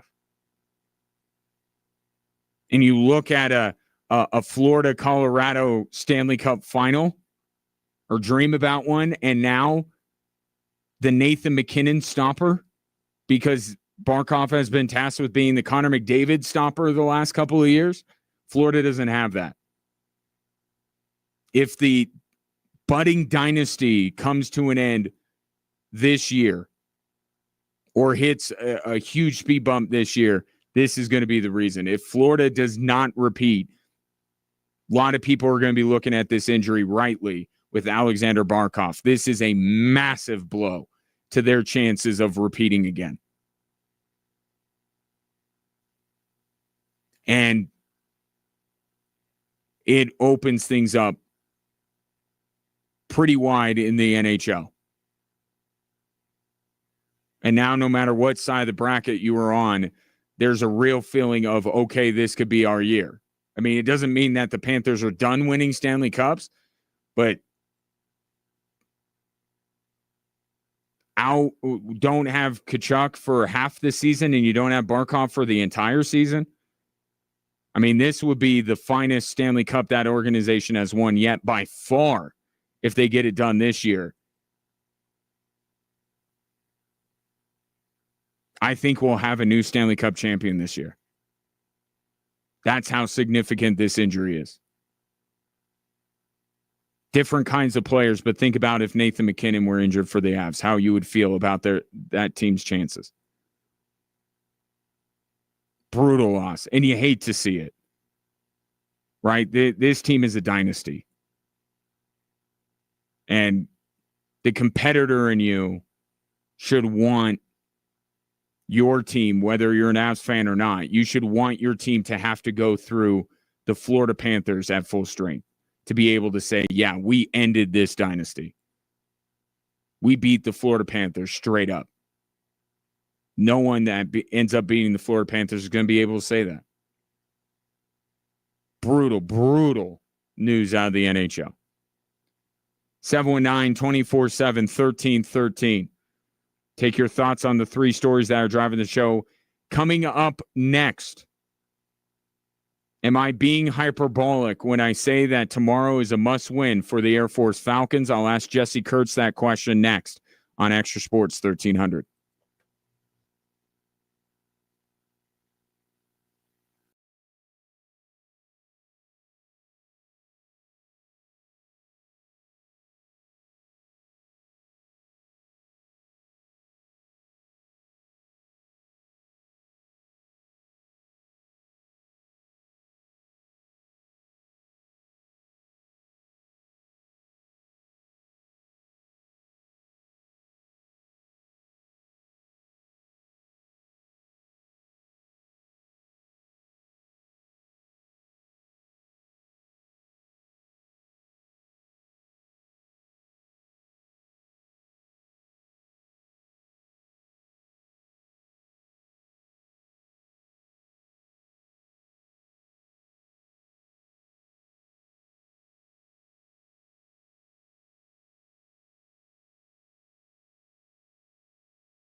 Tomorrow afternoon, your Air Force Falcons hosting Hawaii in an important game.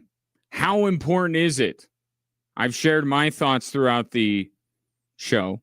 I'd be curious to get the thoughts of my next guest. He will be on the call alongside Jim Arthur on 740 KVOR. He's also host for the Mount West Network. He is Jesse Kurtz, my good friend. How are you? My man, I am great. I'm ready for a college football Saturday. I mean, if we're not great this time of year on a Friday night, we got problems, man. It'll be a great day out there. Yeah, I'll be out there for that one. You'll be out there for that one. I have been accused in the past, Jesse, of being prone to hyperbole.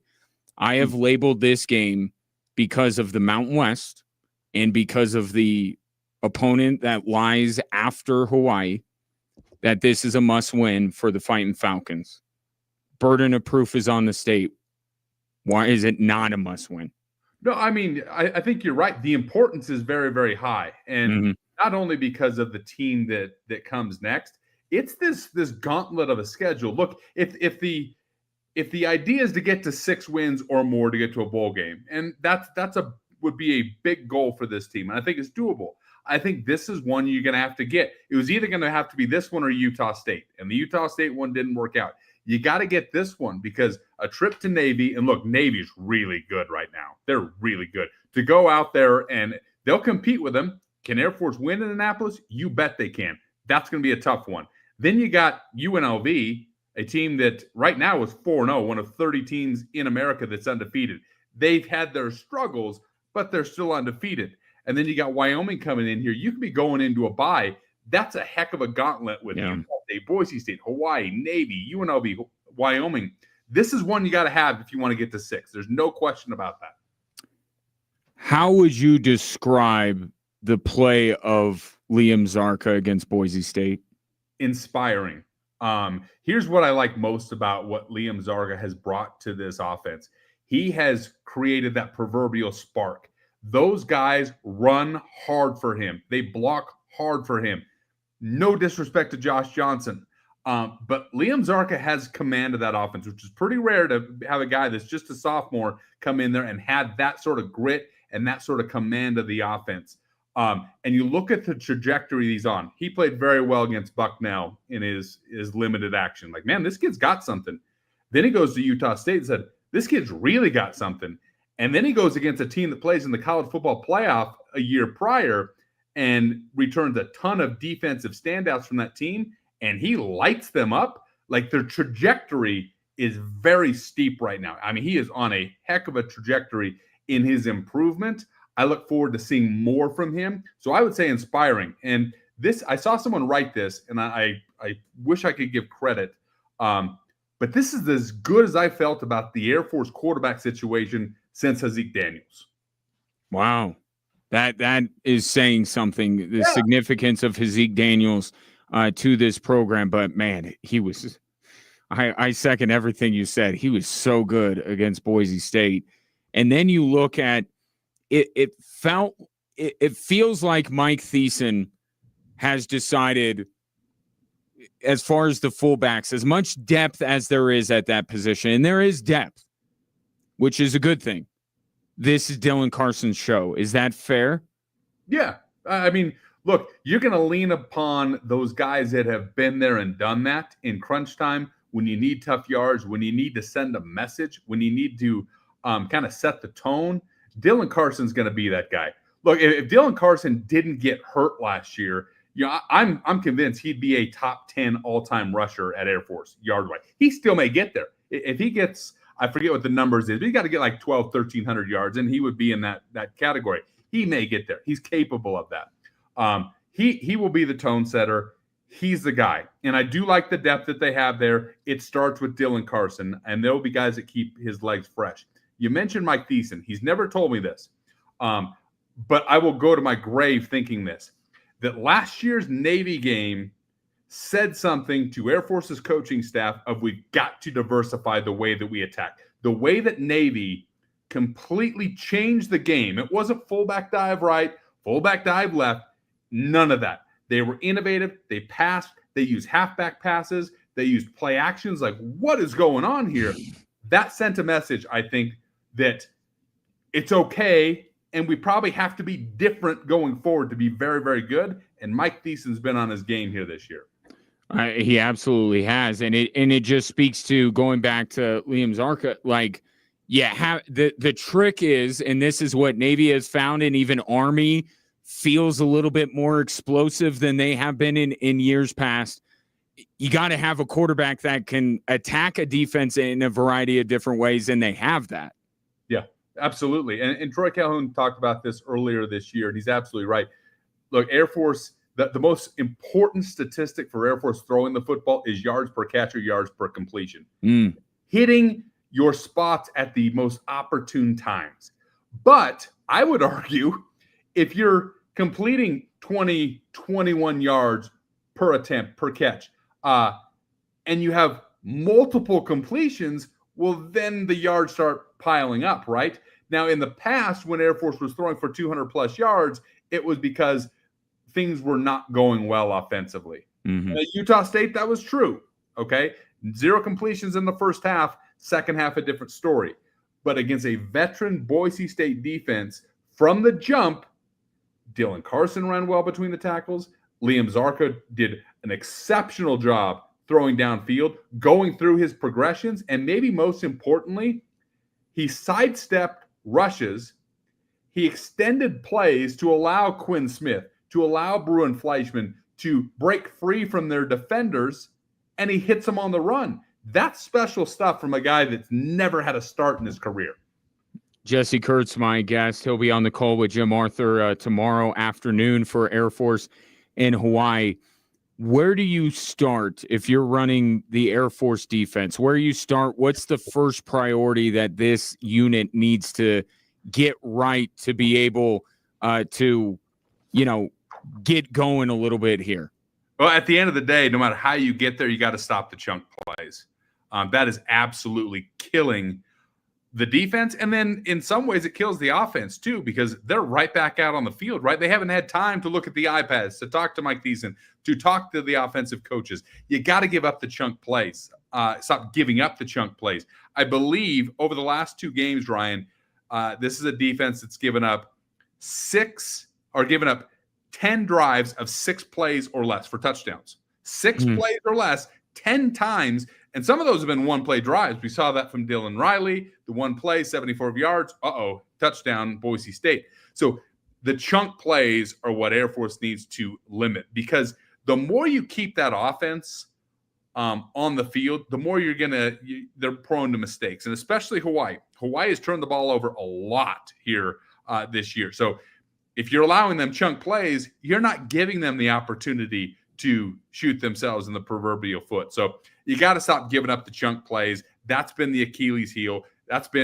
It's youth, right? These guys are learning how to tackle in open space. They're learning how to be in the right spot at the right time. The youth sometimes rears its ugly head, but eventually these guys become veterans, and hopefully you stop giving up those chunk plays, because you talk about momentum killers in a game, that'll do it. This Hawaii team, that game against Fresno State specifically, how do they view it? Because on one hand, Alejandro throws 3 more picks. He had 1 pick the week before. So that's, from a freshman quarterback, that's mildly concerning. But yet Hawaii could have very easily won that game and be 2-1. So I would just be curious, the mindset of Hawaii. Do they feel like, man, if we just limit these, we're not that far off? Or is there a little, maybe despair is too strong of a word, but it's like, they turn the ball over as much as they have yet. Week 2, the second game, they weren't really in, but last week they had every opportunity to beat Fresno State despite throwing 3 picks. Yeah.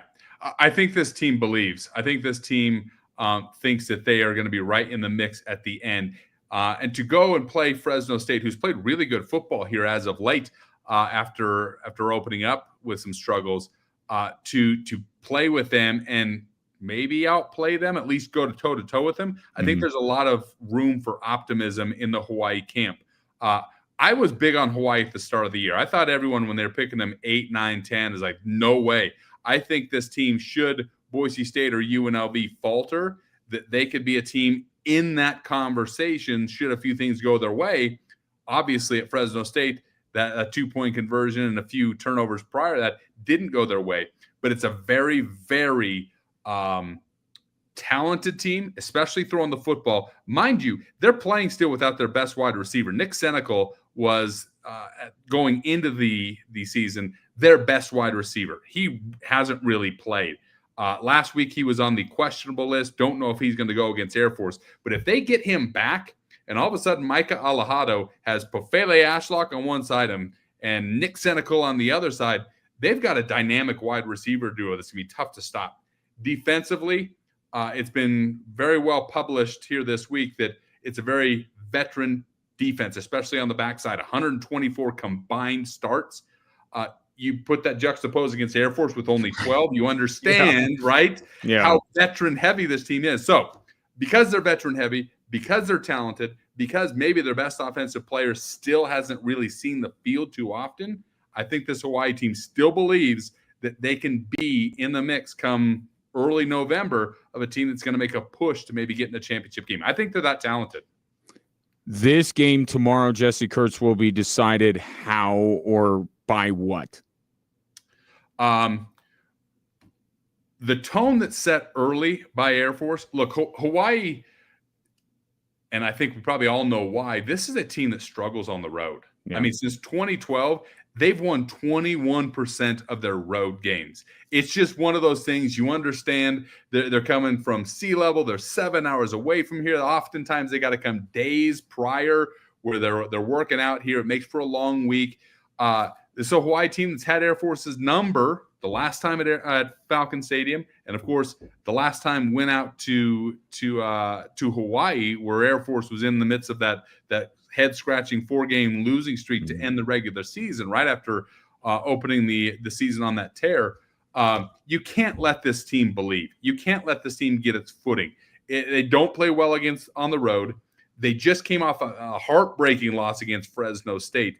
It's like you keep them while they're down. You give them a chance to say, here we go again, and start that engine and this offense that really hasn't clicked quite yet.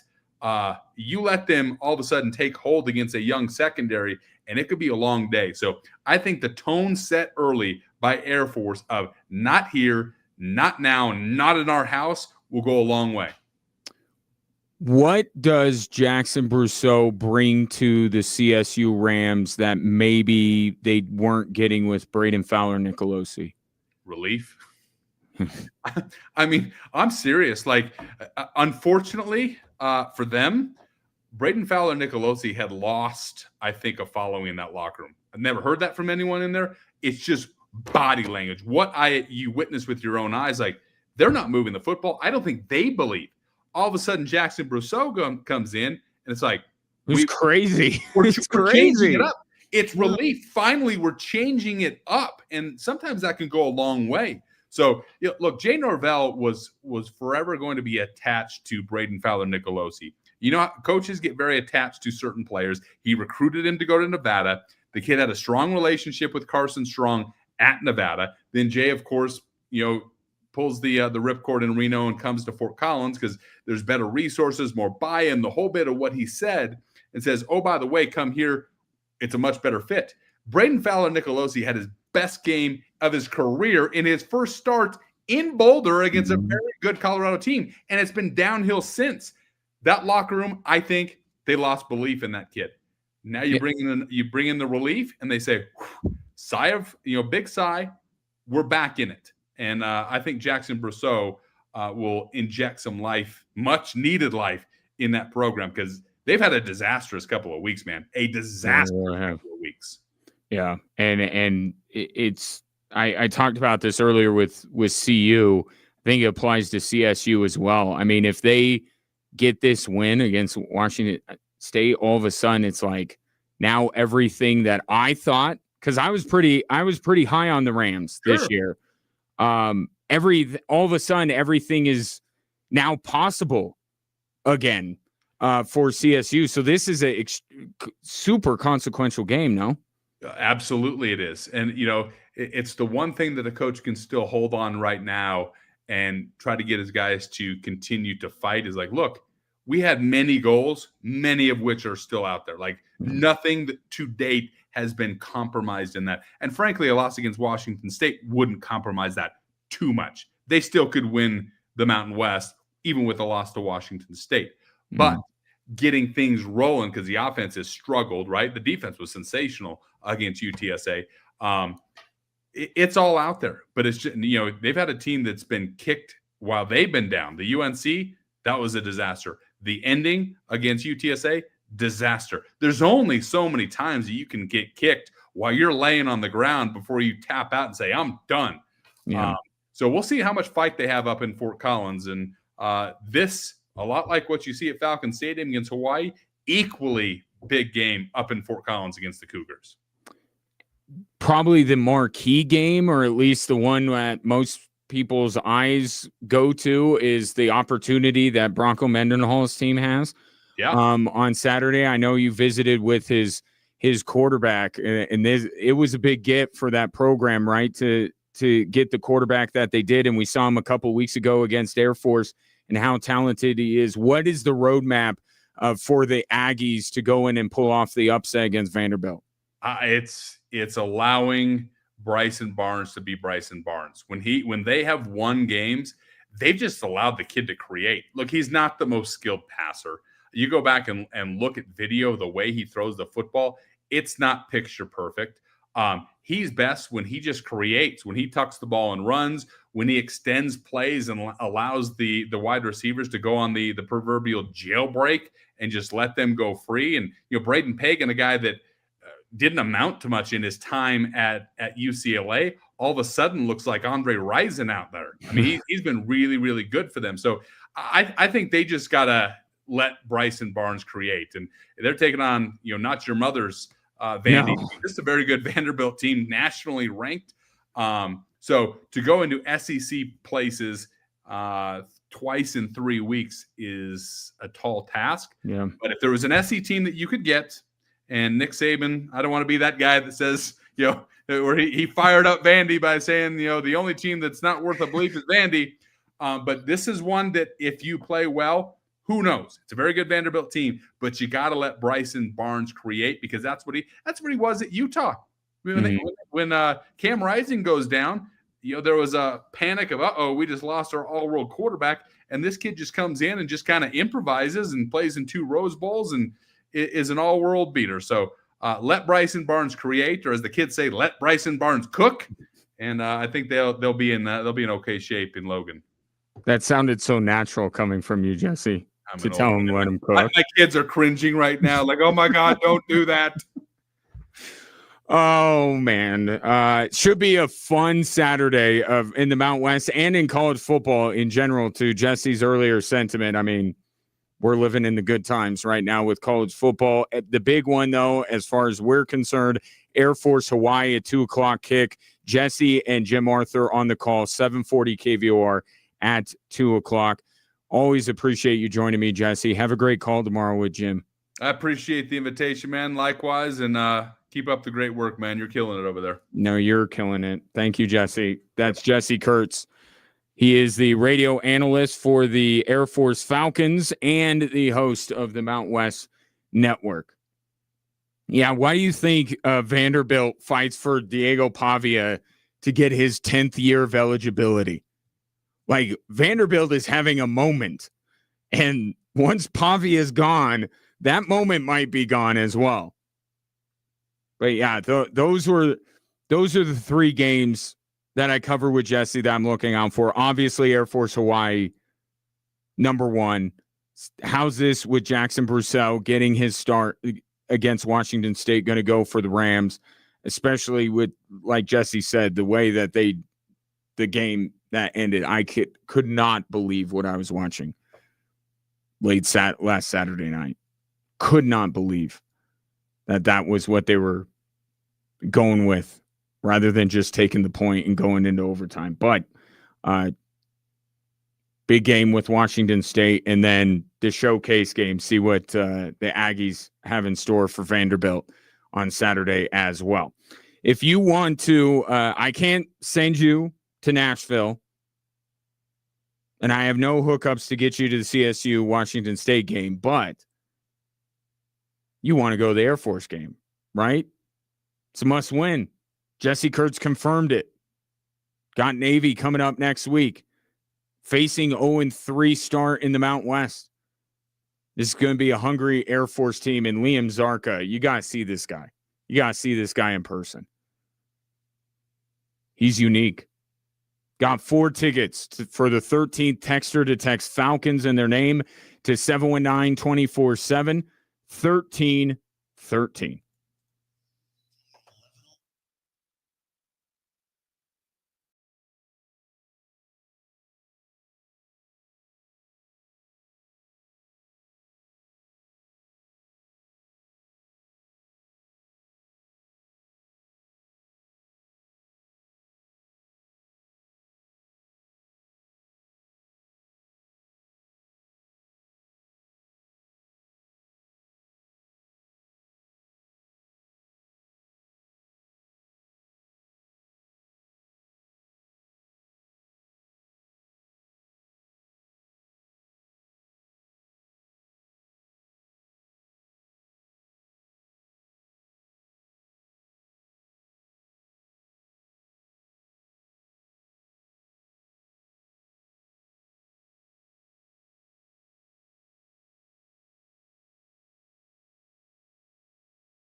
Last time I'm going to tell you the national keyword for the 5K a day, your chance to win $1,000.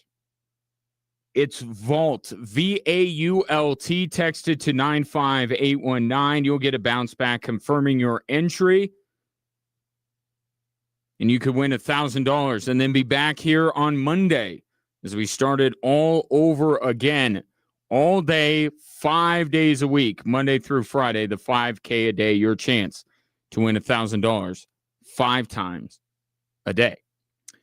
Some other items that I want to get to, our athlete of the week. The votes were tabulated by a computer, not by me, because it would not go well. Bailey Williams, the senior pitcher for Air Academy, was our leading vote getter this week, received 48% of the vote, just edging out Brennan Moorman of Doherty. She is our athlete of the week. Let the folks at Air Academy know that. But Bailey has a game today, and they were hoping that she might be able to join me before the show is up, but more important things to do. But want to give Bailey her flowers and congratulate her on being our Extra Sports Athlete of the Week for her complete game, striking out 10 against Widefield, and perhaps is putting together another Athlete of the Week-esque performance as we speak. So appreciate all of you voting over the weekend. Go to extrasports1300.com, nominate somebody. Monday we'll have new finalists, and you will be able to vote on them. Our Extra Sports Athlete of the Week, of course, sponsored by Blackjack Pizza and Salads. We got an amazing slate of NFL games. I know we got to wait till Monday for the Broncos and Bengals, but the games that we have here on Extra Sports 1300 are terrific. So it starts, don't forget, we got our international game. So Sunday morning, 7:15 is when our coverage begins, and it will be Minnesota and Pittsburgh. Still trying to figure out this Steelers team. Aaron Rodgers has a history against the Minnesota Vikings. Perhaps salty Aaron Rodgers comes out and puts on a show for Pittsburgh. So that's in the morning, or the earlier morning. Then at 11, we got maybe the best game of the weekend, which is Tampa Bay and Philadelphia. 2 3-0 two teams that look like Super Bowl contenders. Both teams have kind of taken this by any means necessary. It hasn't always looked pretty for the Eagles, especially, but Baker Mayfield's late game heroics here through 3 weeks. That's one of those games where some opinions on a potential Super Bowl representative from the NFC are going to be made. So that's a really good one on in the, I guess, the second window. And then maybe the most consequential game of the weekend. Can we say that with Kansas City and Baltimore? I talked about 1 and 2, what that means for NFL teams. It's not a death sentence, but there are 10 teams that are 1 and 2 right now, and on average, only 3 of these teams are going to go. Denver, Cleveland, Atlanta, Baltimore, Kansas City, Dallas. 1 and 3. It's a much tougher hill to climb, and there's just the bigger, and I don't think I would completely write off either one of these teams if they lose on Sunday.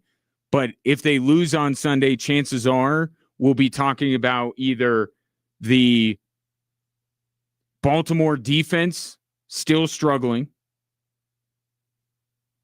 or we're going to be talking about how even getting back Xavier Worthy is not enough to spark the Chiefs offense.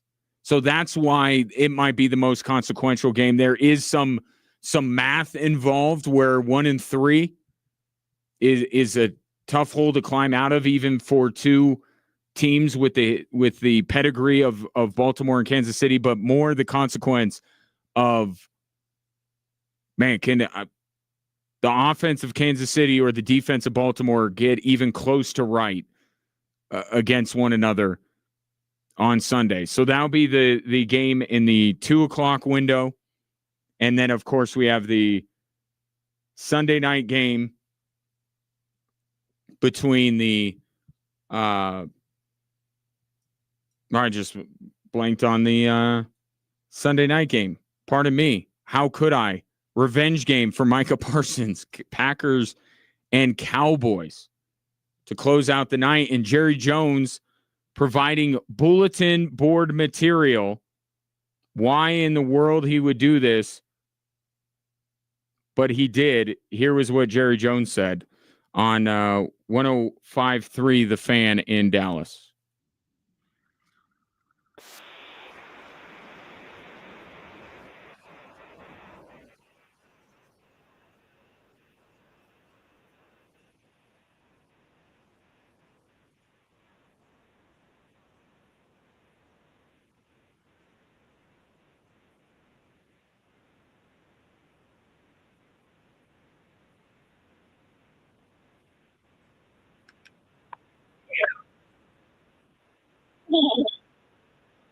Are you kidding me, Jerry Jones? It's not bad enough that you traded this guy. Now he's trying to minimize who Micah Parsons was. And that is the last thing the Dallas Cowboys need going up against Micah Parsons. So Micah Parsons' revenge game coming up on Sunday night. So that's a pretty good quadruple hitter for you here on Extra Sports 1300. I believe this is where the producer would come in handy. Someone to answer the phone. I just answered the line. It could be anyone, or it could be our athlete of the week, Bailey Williams from Air Academy. Please, Bailey, let that be you. Bailey, are you there?